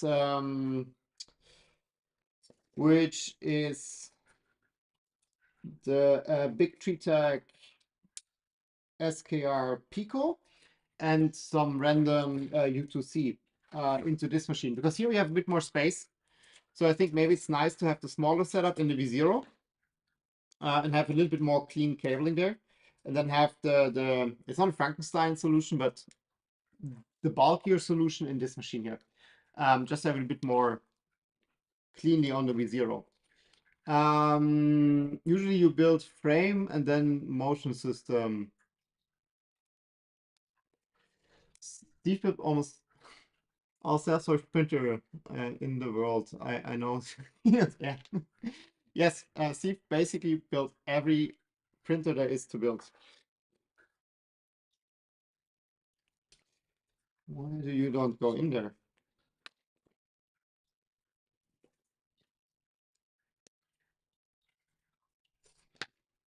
I think this is not 100%.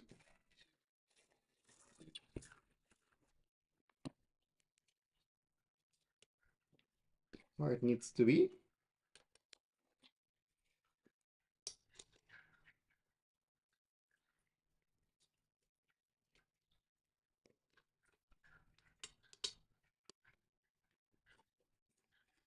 It does work. Not if the part is oriented like it needs to be oriented.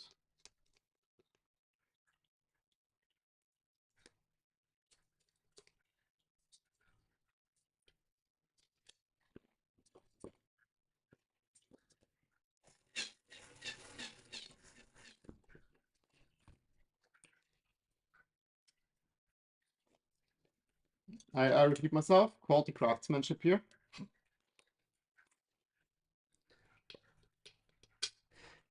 Steve refuses to build a red rig. Why do you not like the red rig?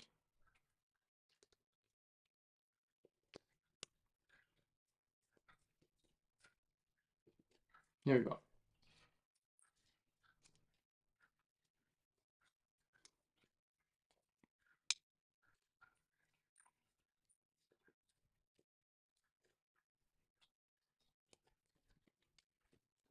Let me quickly take off a bit of material here on the side.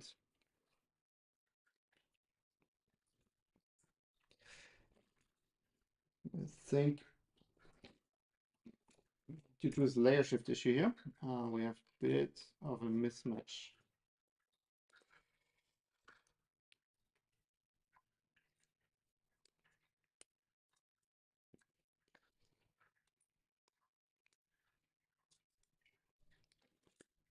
Is that not?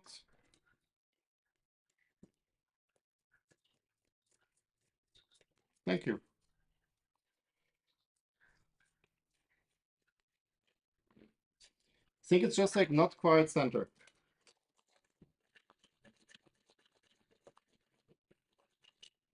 Luckily, aluminium is very easy to shape to my will.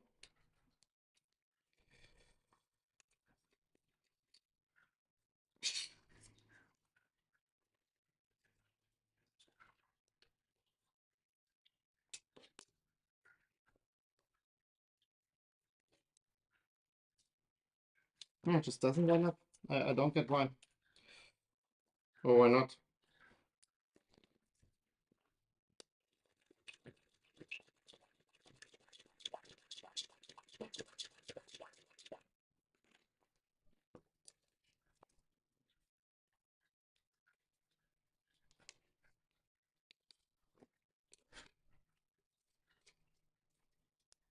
Here we go.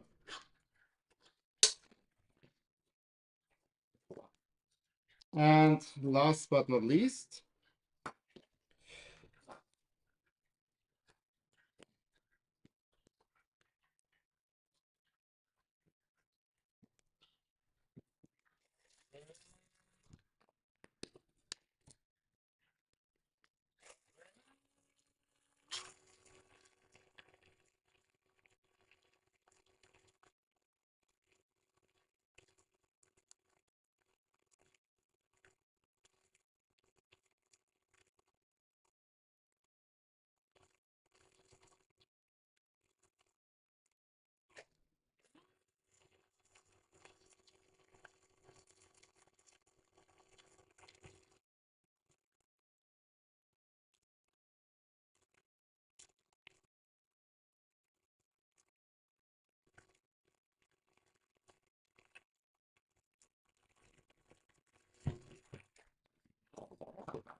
unsurprisingly, it's not center.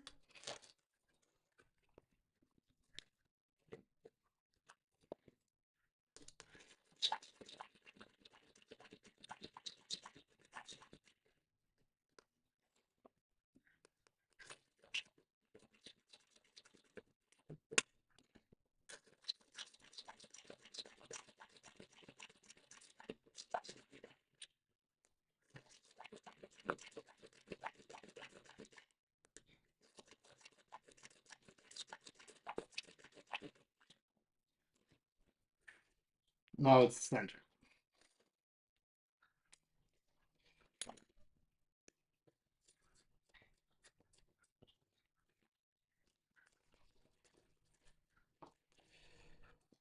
I have 11 built.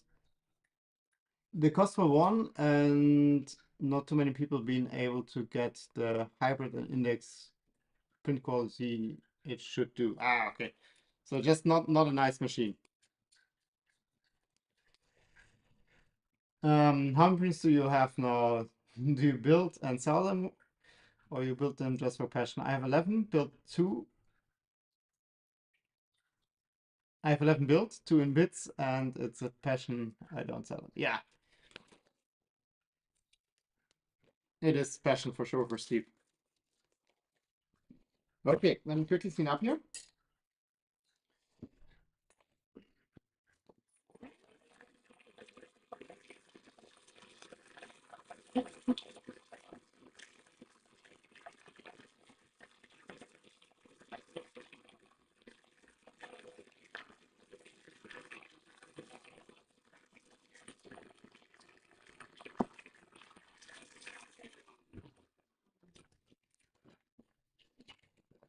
Let me quickly put that away. 1 second.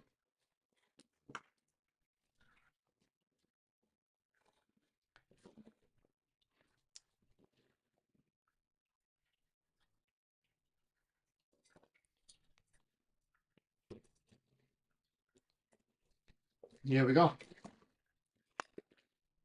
So that means basically we put one rail here, one rail here.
Here we go.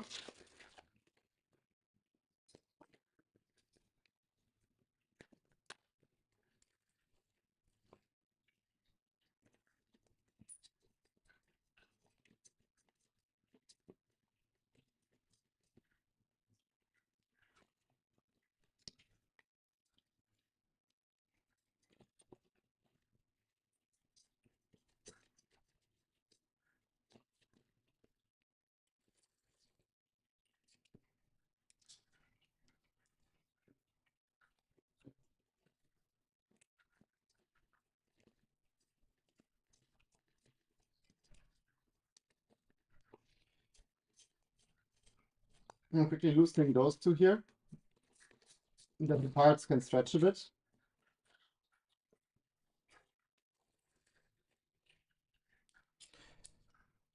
VisiBot 330. The bigger the printer, the less room there is for more printer than on the large printers.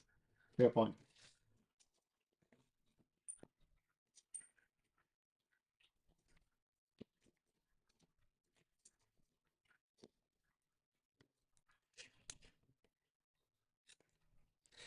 To be honest, like I did get to the limits of the 2.4300 here. In retrospect, I should have maybe built a 350.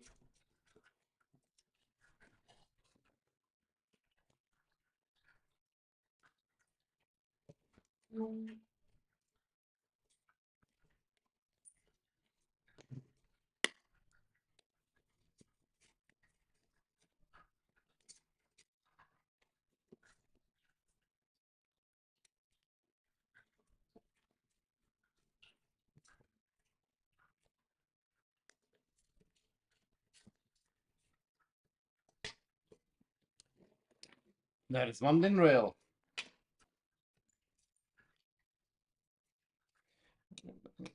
Loosen these here.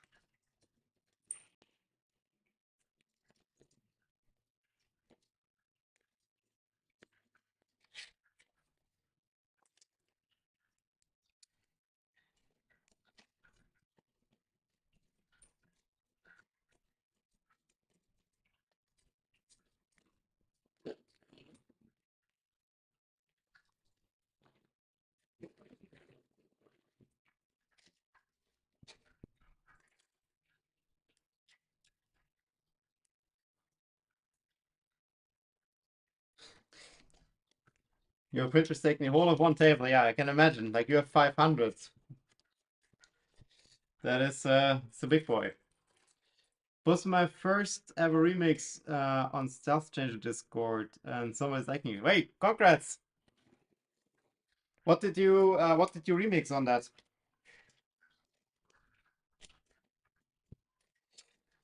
I actually I'm more and more eyeing with the index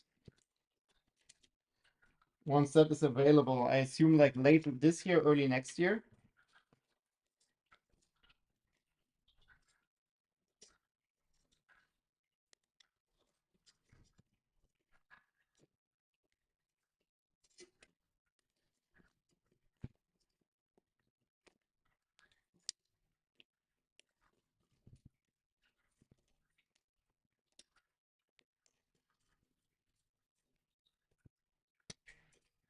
Cool.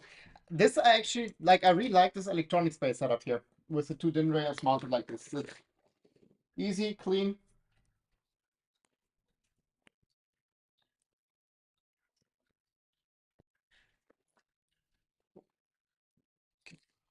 Let me quickly clean up this part here.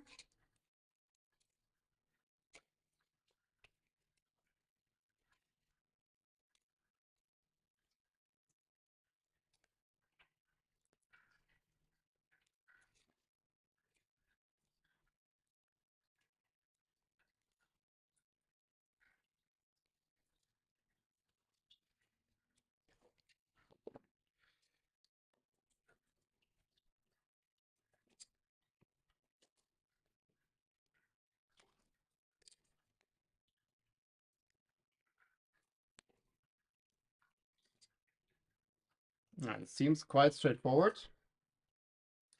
And uses the screws I bought, so that's nice.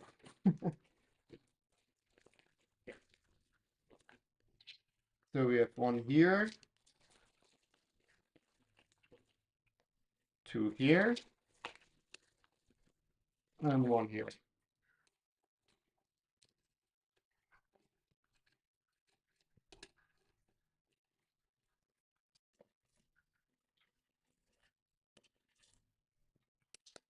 Oh, and Mr. Design, nobody starts as a cat expert, but doing the remixes and stuff is how you become one.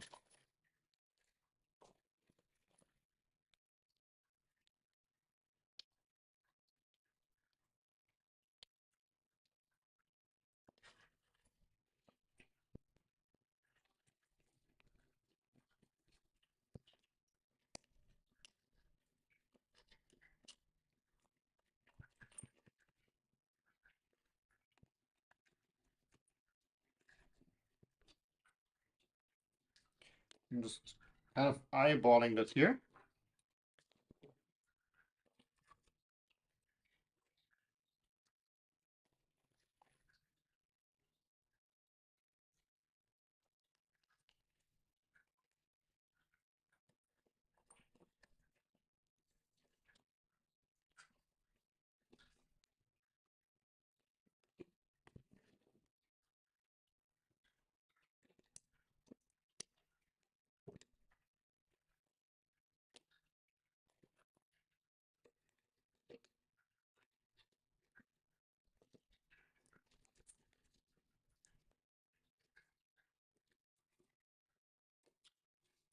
It's not 100% straight here.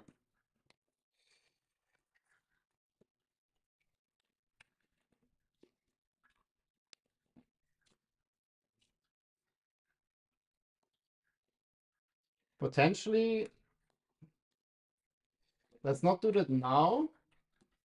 But I can see myself putting super glue between these two parts to make sure that these are like perfectly aligned here.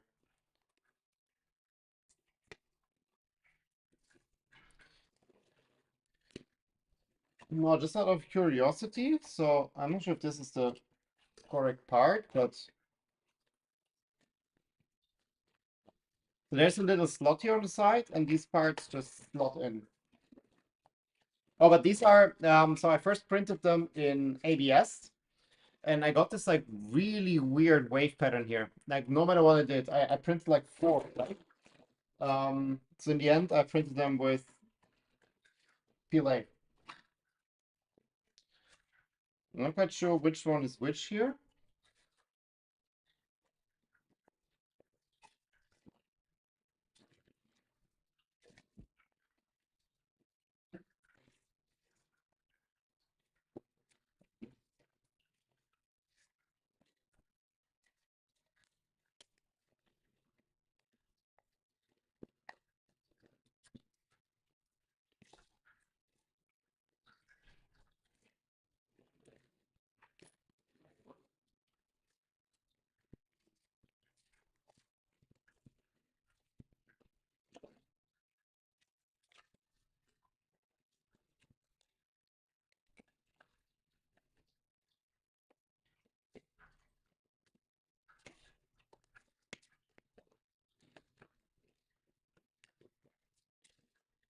Where do you?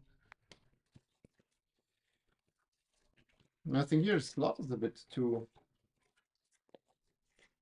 No, slot is fine. Oh, I tried adding supports here internally. I have to remove them, of course. But yeah, I'll do it later. But yeah, these fit. But and something I saw already before, I didn't want to reprint. Like the first layer is not super consistent here.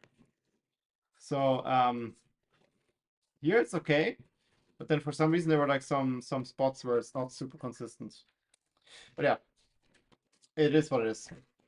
I'm very unhappy with the print quality of the parts in general. Like this is, there was so much stuff going wrong at some point. I was just like, whatever. I just want to print this stuff. I remixed the Dragon Burner Magnet stock mod. It's a light remix, but useful for someone like me printing and close the ABS. My only experience with Cat is a long time ago at school, like 2 hours of SolidWorks. Is the cam or the first layer of the bottom panel is not that nice? Nope, the first layer of the bottom panel is not that nice. Like, I mean, it's also the Hilbert's curve.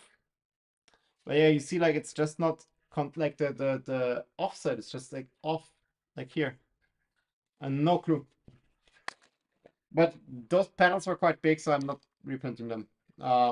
Maybe in the future, if this printer like kind of like show it is good, we can consider reprint.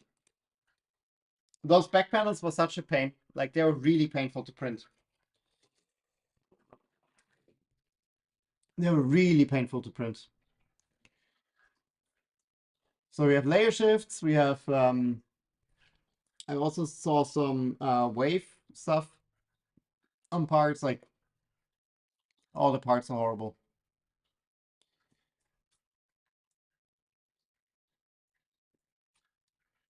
Okay, so we have so we do have two. I was like, why do we have two of those Vago mounts? So basically one is here.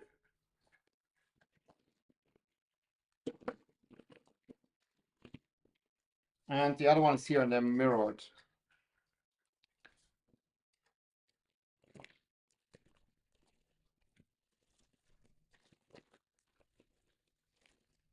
So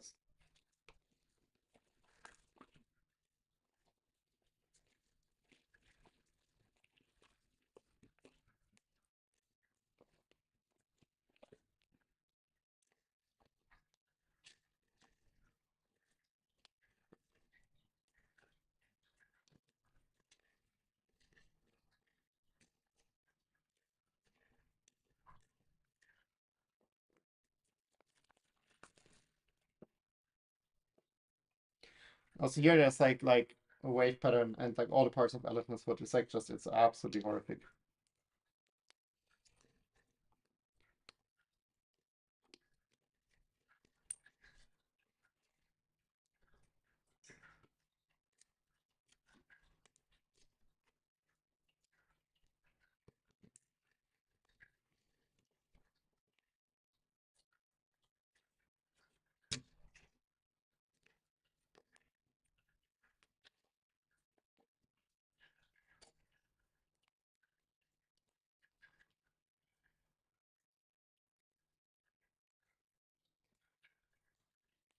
And these parts I actually print on the V0. So oh yeah, I also remember this one also had issues. And I did some tuning there and that was a lot better. But yeah.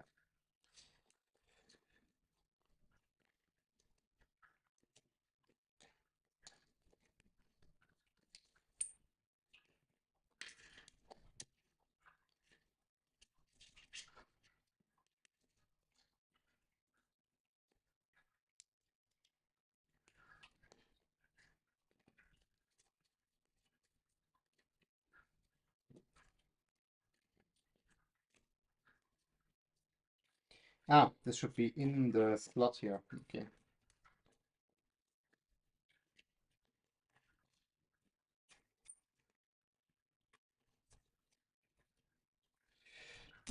I think these ABS parts were are a bit shrunken because like the span isn't quite wide enough. So there's some ABS shrinkage occurring also in these like large parts, which actually then makes me curious. Because this is an ABS part, but does it actually fit?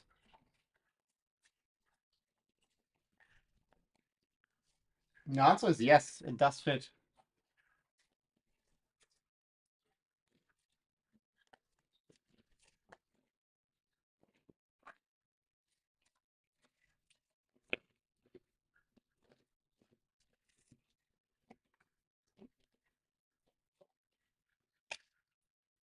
No, it's not the one with the. Okay. I mean, these kind of go in place quite nicely. I was concerned about that, but it's quite stable because like it's supported here. That's quite nice. They're a bit iffy to get out in and out. I think again, like I feel like these parts have a bit of ABS shrinkage.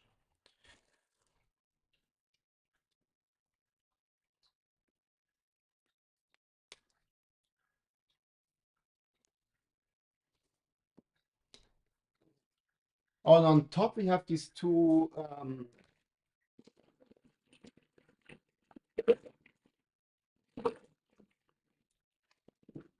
these two parts.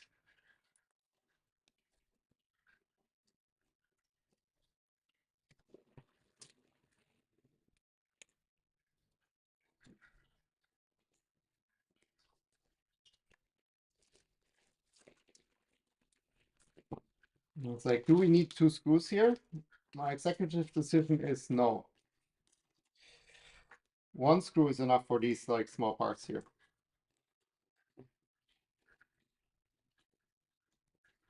Because like it's holed here anyways, like we don't need two screws for these cover panels here.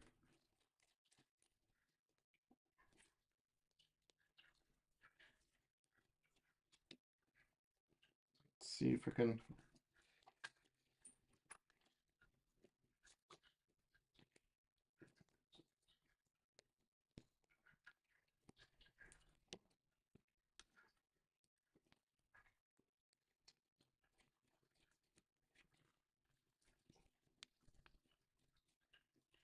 Okay, success.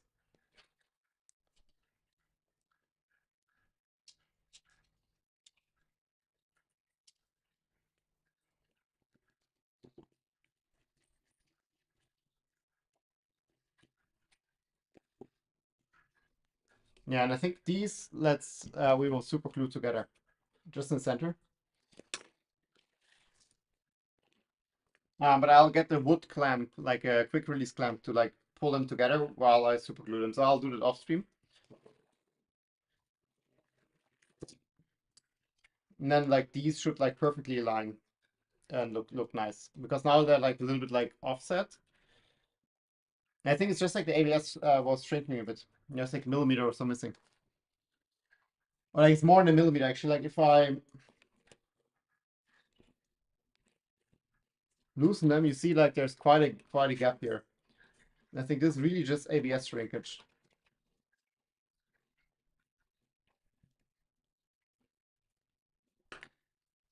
And it's quite a long part. Okay, so then this is all in. So technically we would have one power supply here. I mean, mine is a bit bigger. This is modeled with a 200-watt power supply. I have 150. We do have 3 spots here, so I would say like let's keep all the AC on this side.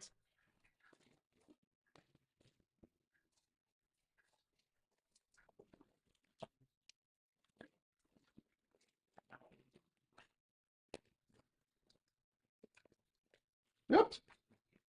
I only have 2 Wago in this size.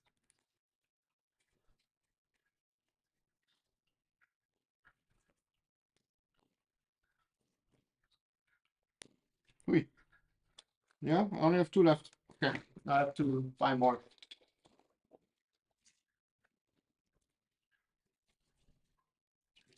Let me also quickly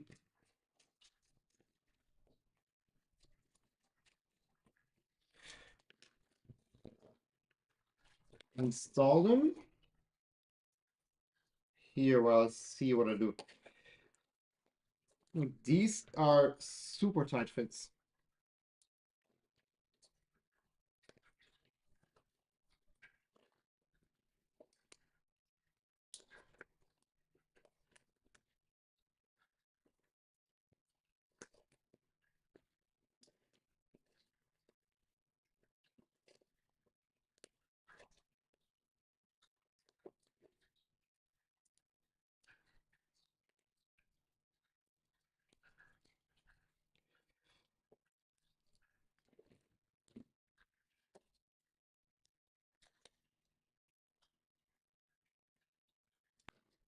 Let's see if I can.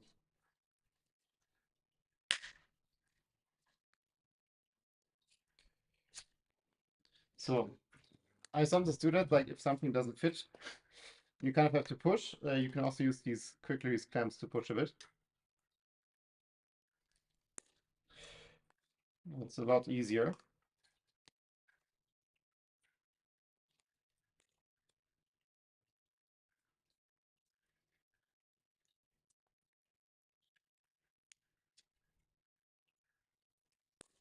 think this is as in as it gets.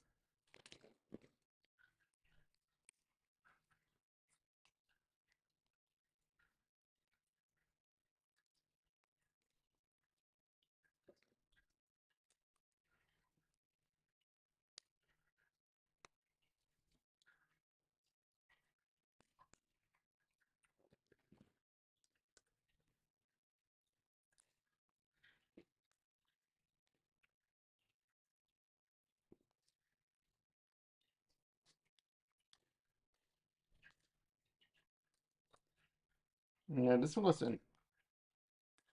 I think this one I started wrong. Maybe we can get it out.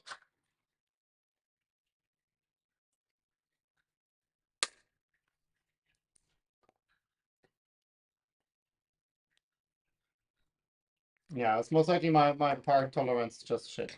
Yeah. Yeah, they're both actually in.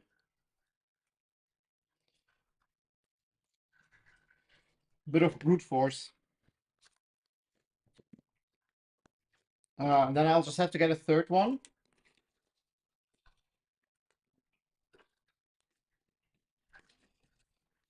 And then we should also ground the frame somewhere around here.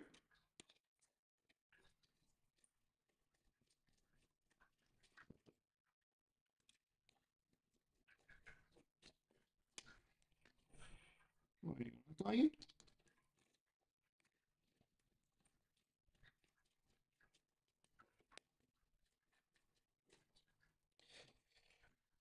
So, I mean, we can imagine the brown one goes here.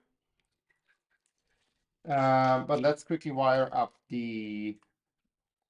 You know what? Let's get the protective earth on this side here, because then we can do like a small loop, maybe. Oh no, let's do the protective earth on the center here, then we can use maybe the center here for protective earth. But there's also this power supply mounted here, the 5 volt. Ah, that's that part.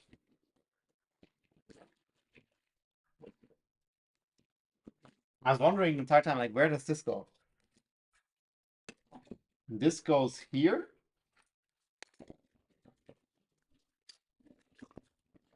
For the 5 volt power supply. But then yeah, this is fine, right?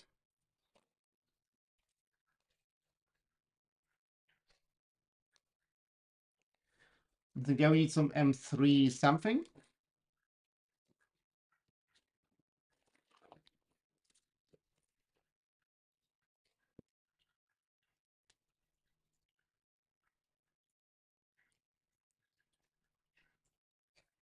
And actually, if we mount this here, I see like the screws are here on the front. So if we mount this, like we can't access the screws anymore.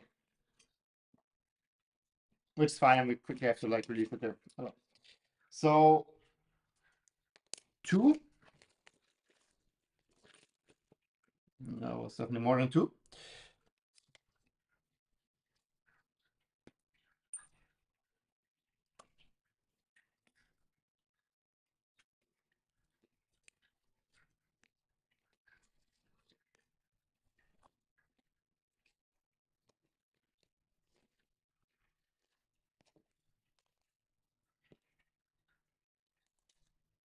Yeah, this is also printed on the V0, and this part looks very nice. I think this was after after I fixed a lot of stuff on the V0 then.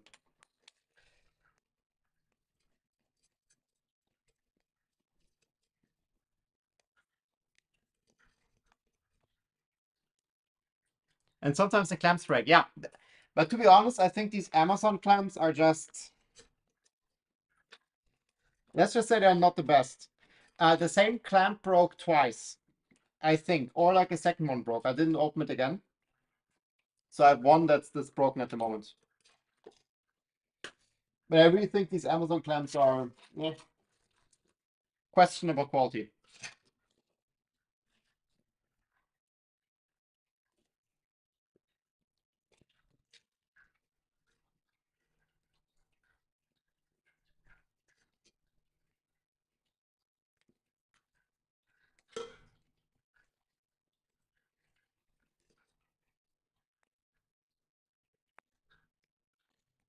Okay.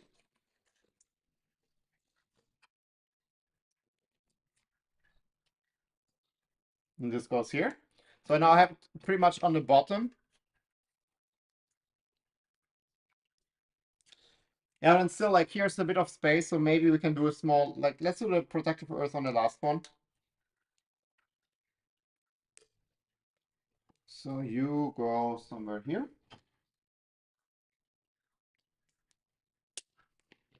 Just quickly to check. And you can kind of like maybe add a little like zip tie here on the bottom. It's a good length.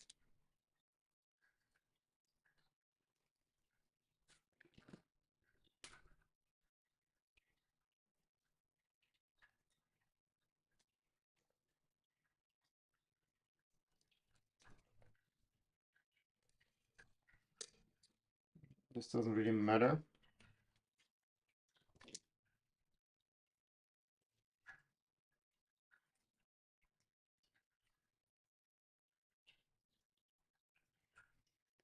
Yeah, I have to go to the hardware store tomorrow anyways, then I'll just pick up a couple of these Vago clamps, but they're like so expensive if you buy them at the hardware store. I think this one I'll shorten a tiny bit.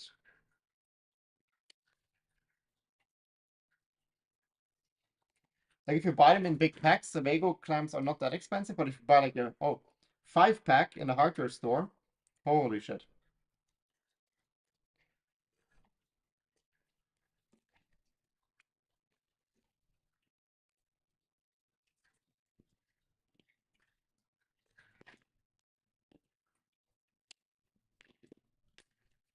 Okay. You know what? Maybe we can use the. Let me first grab some screws for this one.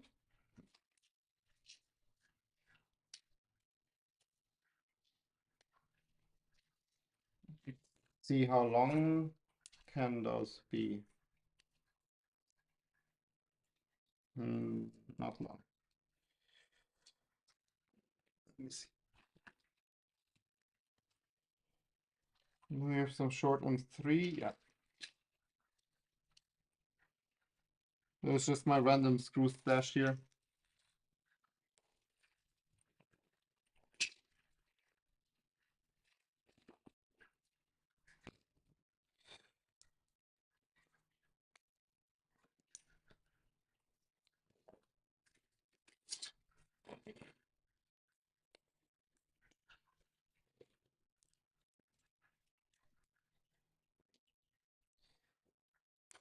No, but then I have to grab the AC wiring.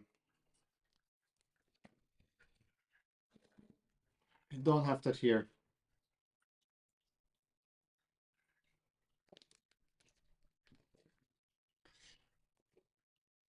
Yeah, let me quickly grab the AC wiring. And then let's wire up the 2 power supplies. Before I do that, let me also quickly check. So I have this power supply here for there. Um,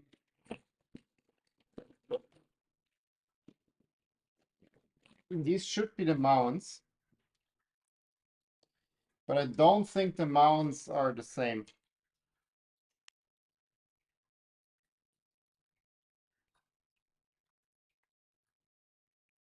No, definitely not.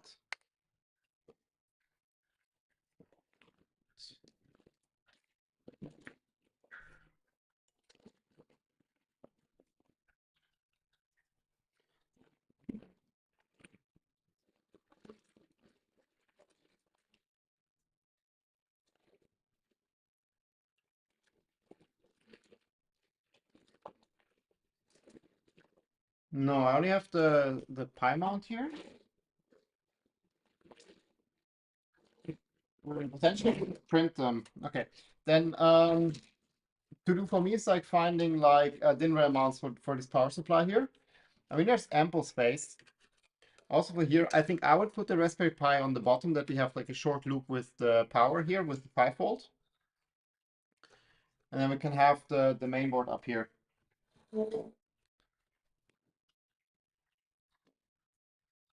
That seems good.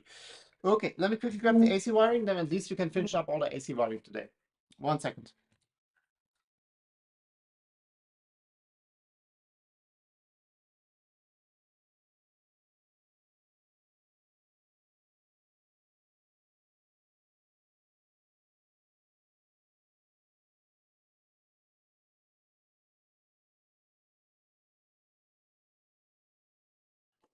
Okay.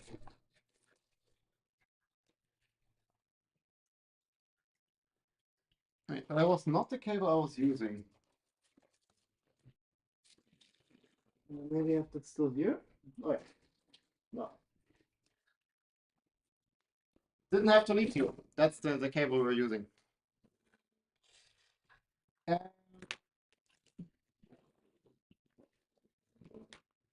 Let me make a bit of space.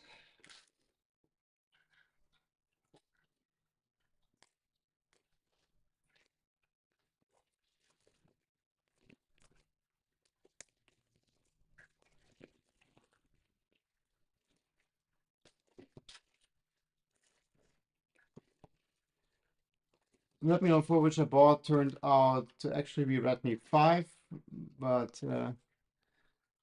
Postmark also works well. And I think these old phones can serve very well as mini servers and for similar small parts. Yeah, that's definitely the case. I mean, if you look at the Raspberry Pi 3 or 4, like basically these are like old smartphone CPUs anyways.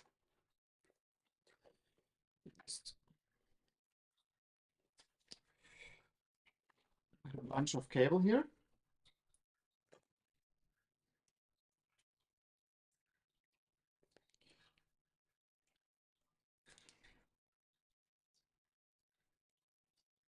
I don't need the earth cable.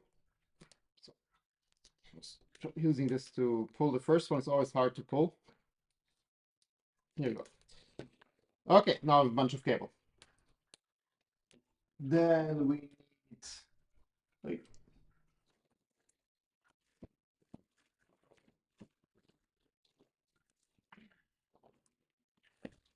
we need some crimping.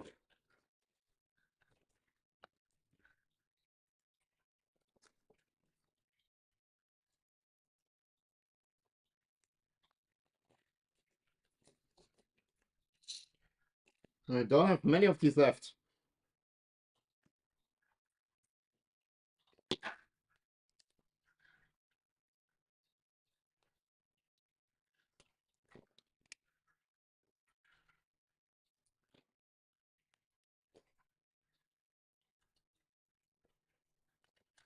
Also something I have to order.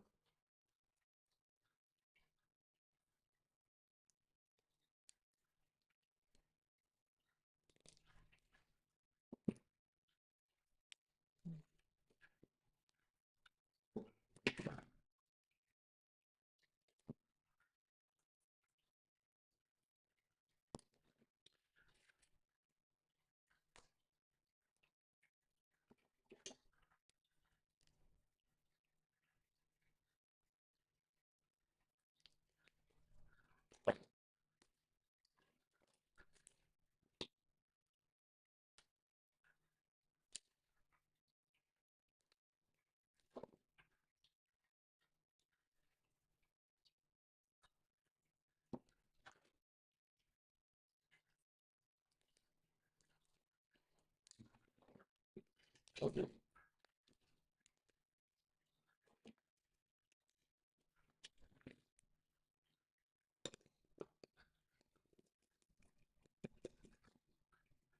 Ideally, you would use spade connectors, and I only have these like full loops.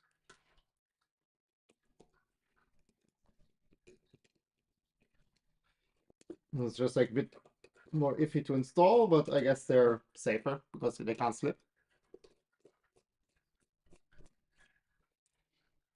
Why using two PCs instead of just one with the buck converter? Because so the printer is designed to have this small one, and I think quite a bunch of printers also are kind of by stock designed to have this small power supply. I know Switchwire has the same setup, and I know also the Vanilla 2.4 has the same setup.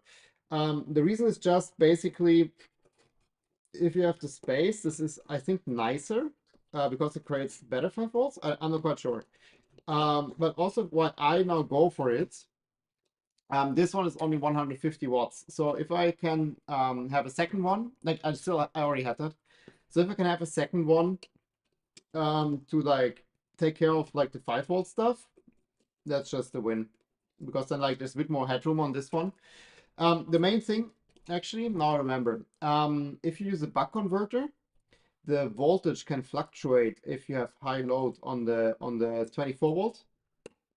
So if your printer is doing stuff like heating the bed or something that uses a lot of like 24 volt, the voltage can fluctuate on the Pi, and that can cause issues. So if you have a second power supply, you guarantee that the Pi has a stable voltage.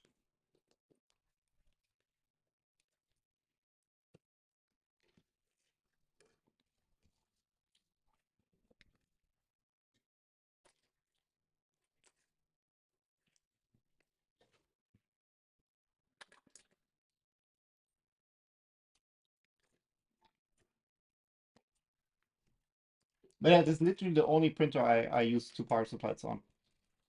No, this one's too short.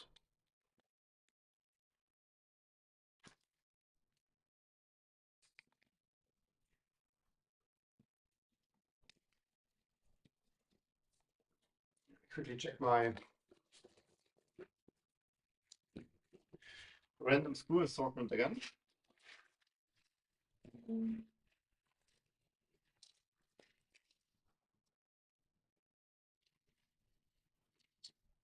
For a slightly longer screw.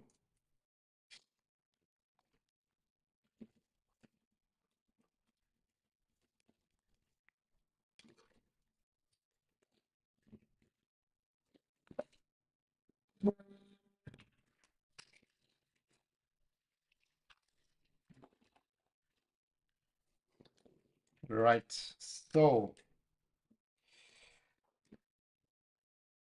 this one can be quite short.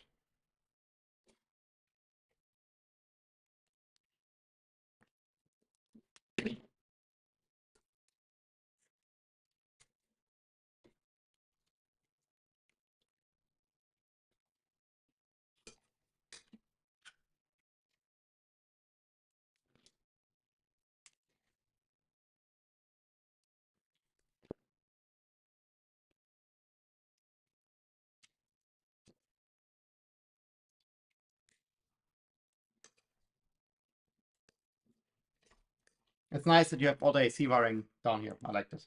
And then these two we just leave for now.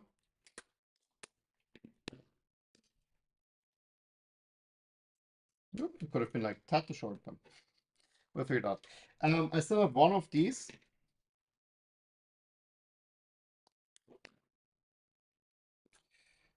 And let's use that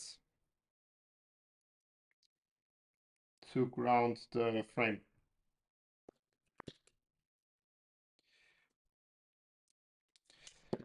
And where we do that is just here on the side. Or maybe just do it there. So I've seen there's M3.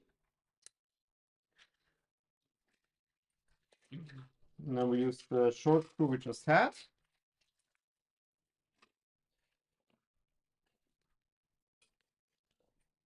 I'll just. Well, we need a longer screw. Yeah. We need a very specific length of screw, actually, now that I think about it. So basically what we want to do is like we want to damage the coating here. So the screw needs to be screwed in so far that we damage the coating, that we have electrical contact. Which might happen with this one here, actually.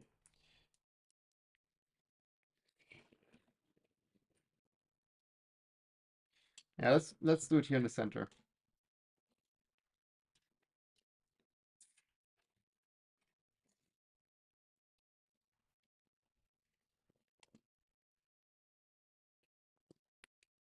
So we just use the ground cable we just now have. We screwed it in here. Yeah. And now if I moved it, I should see like yeah. So there's now like a mark here. So that means the screw has the correct length.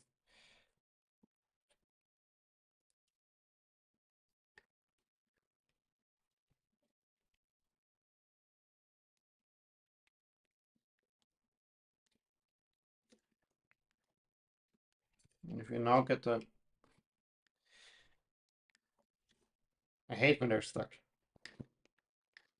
Herr Fug, give me my, what? Okay, this is really stuck. Why is it so stuck? Thank you.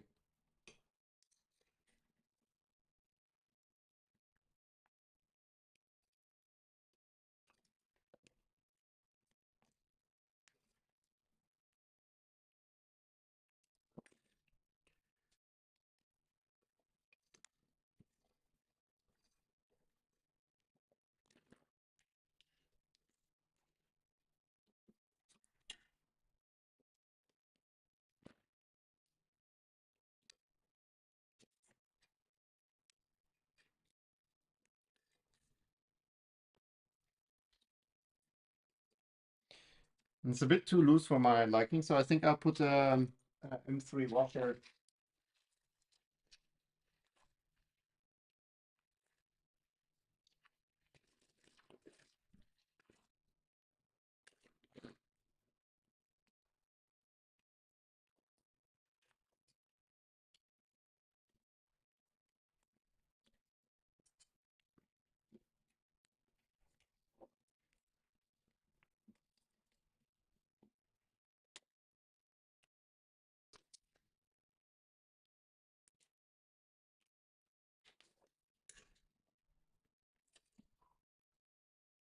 That's just a 0.5 millimeter shim.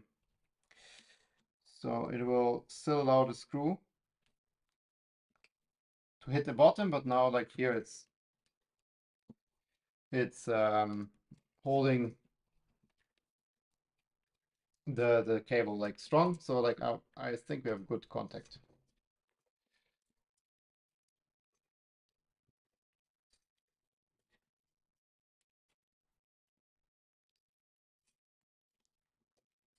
Okay.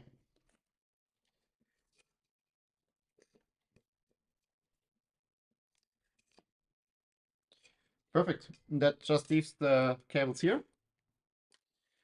And then of course we have, I'll just quickly prepare these cables that we next time just have to quickly crimp the ends.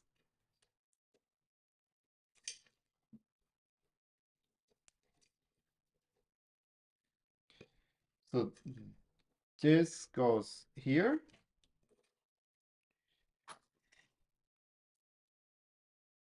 That's quite short. No, it's too short.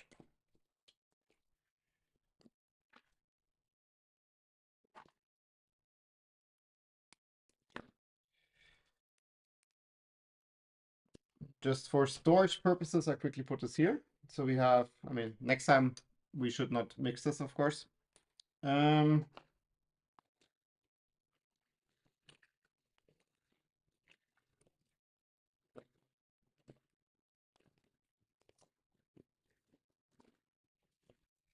Yes, we don't have a brown cable.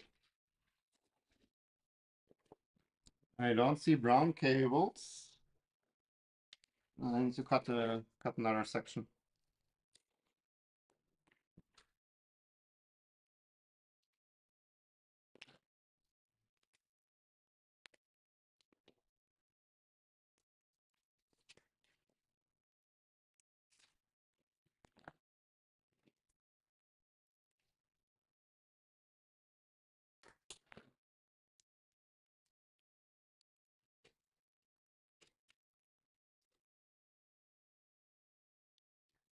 Okay, then basically, I mean, this is just a placeholder here, of course, just so that I have it attached to the printer. We need one more Vago here where we connect this one this one basically. This one goes into the PSU. But we already have the 5-volt PSU installed. And yeah, this is still like a thing with the panel. I'll see what I can do there. I think the panel is just a tiny bit warped. And then we can throw the second PSU in here. It just goes somewhere here. Now we have all the AC wiring on this side. I really like when the AC wiring is contained to one spot, that you don't mix DC and AC too much. And then, I mean, there's this weird zip tie board here. Maybe we can also quickly put this in. So this allows you to zip tie quite a bunch of cables. I'm not sure if we need that, but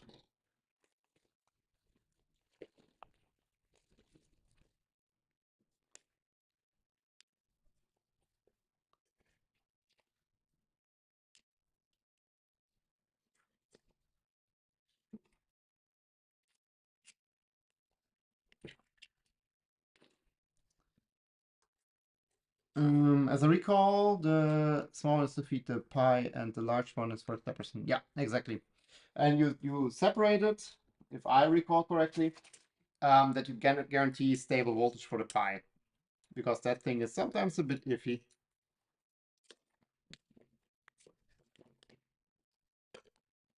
Ooh, I'm not sure if I.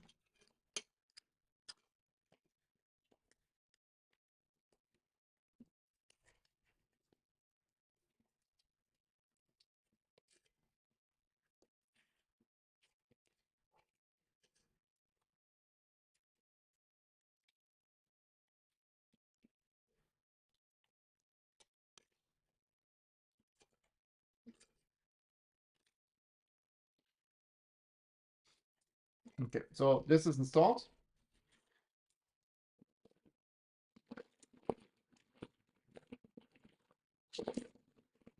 I also have this part here. Oh, this is the mount for the PSU. Ah, okay.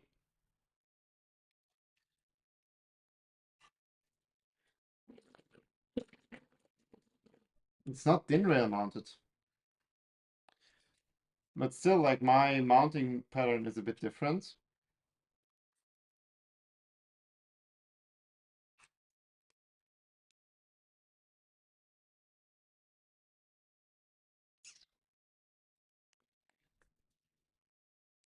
Because here we have like one center aligned hole, and these are not center aligned.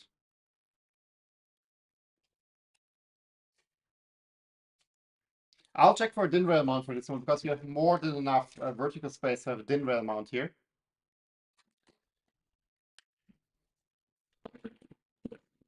Oh yeah, and then here on these panels, like these are literally last printed parts, we have these fan mounts. I'm not sure if green or black. I actually have both. But black has very bad first layer, so I need to reprint black if you want black. Kind of on the fence. We'll figure it out later. Cool. Okay. Then I think this would be my cutoff point for today.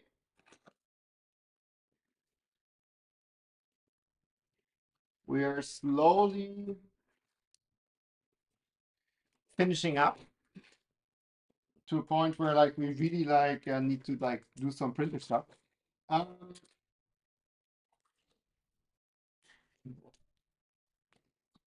yeah, that was a wouldn't have needed to cut more cable. Well, too bad. Um, my cat will love these, so I need to see how to. You know what?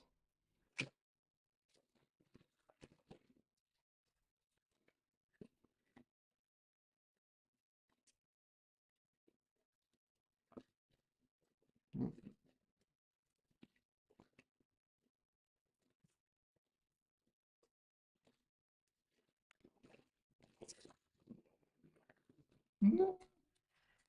Oh wow! I broke the part. Shit, it got like in the rail and like, okay, well, I'll glue that. It's just like a tiny problem here.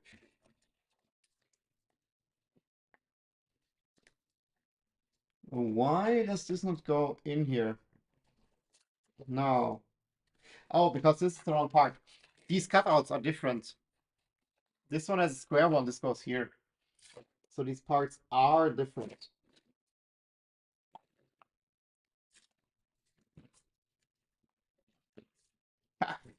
So as soon as you use the correct part, it fits. Wow, wonder. Okay, let me quickly mount this.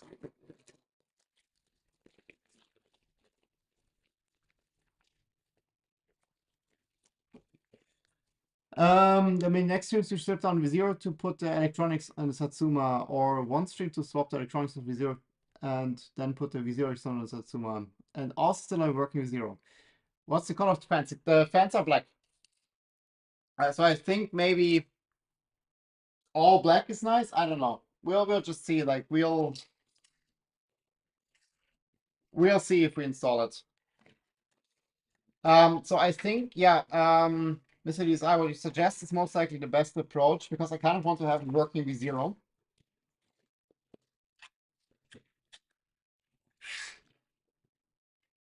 Because I did have this like weird CAN bus communication issue on the 2.4 recently, which only happened once. But still, like I feel the V0 is the most stable and reliable printer I have. So I kind of don't want to take it apart. So I think what we will do,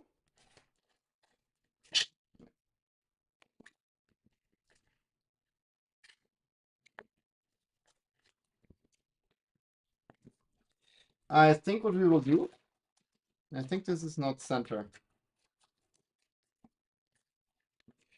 Or I think this is not center. Let me just loosen it if we can push a bit. Is let's do one stream where we just like swap the main board of the V0 because I kind of want to have it working. Yeah.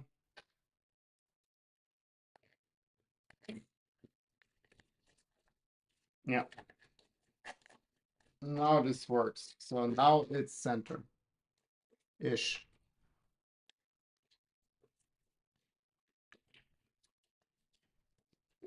Let's do one stream where we basically just rewire the V0, so to say. Not full rewire, just the main board basically and reconfiguring everything. And then potentially, because the V0 also has still no lights. They're still not working. So maybe we also do the lights of the V0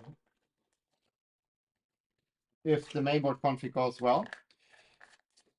And then the stream after, we put the electronics in this machine here. Now it's cat safe. Quickly check if the other side fits.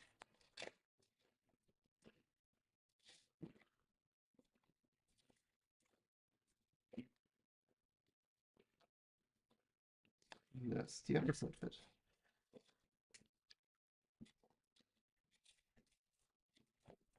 Yeah. Yeah. Other side fits. Okay, come on. Let's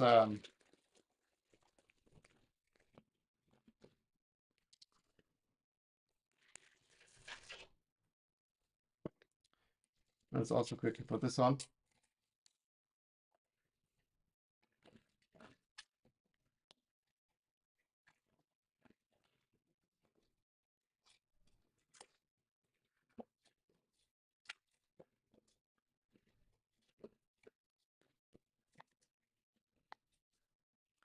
I think this needs magnets.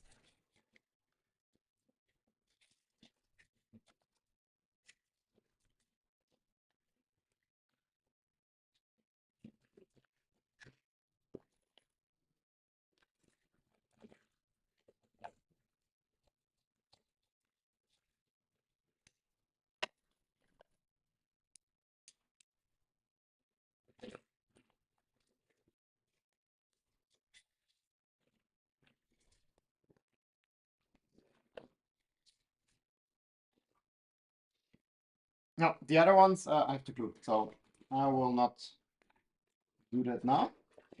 But that's quite a progress. We started with electronics. And these I will super glue. And then they will also be nice. Yep.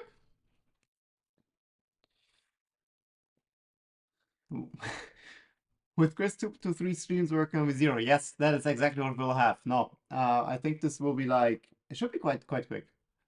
I don't see what could go wrong. Nothing will go wrong. The green fan mounts look better. Yeah, I kind of also like the all black. So I'll see. I will see. Oh yeah, here's one of the fans. So it's just standard black fan. Um, yeah. Thanks everyone for tuning in. Lots of progress. See you next week with most likely some V0 action. And bye. Enjoy your weekend.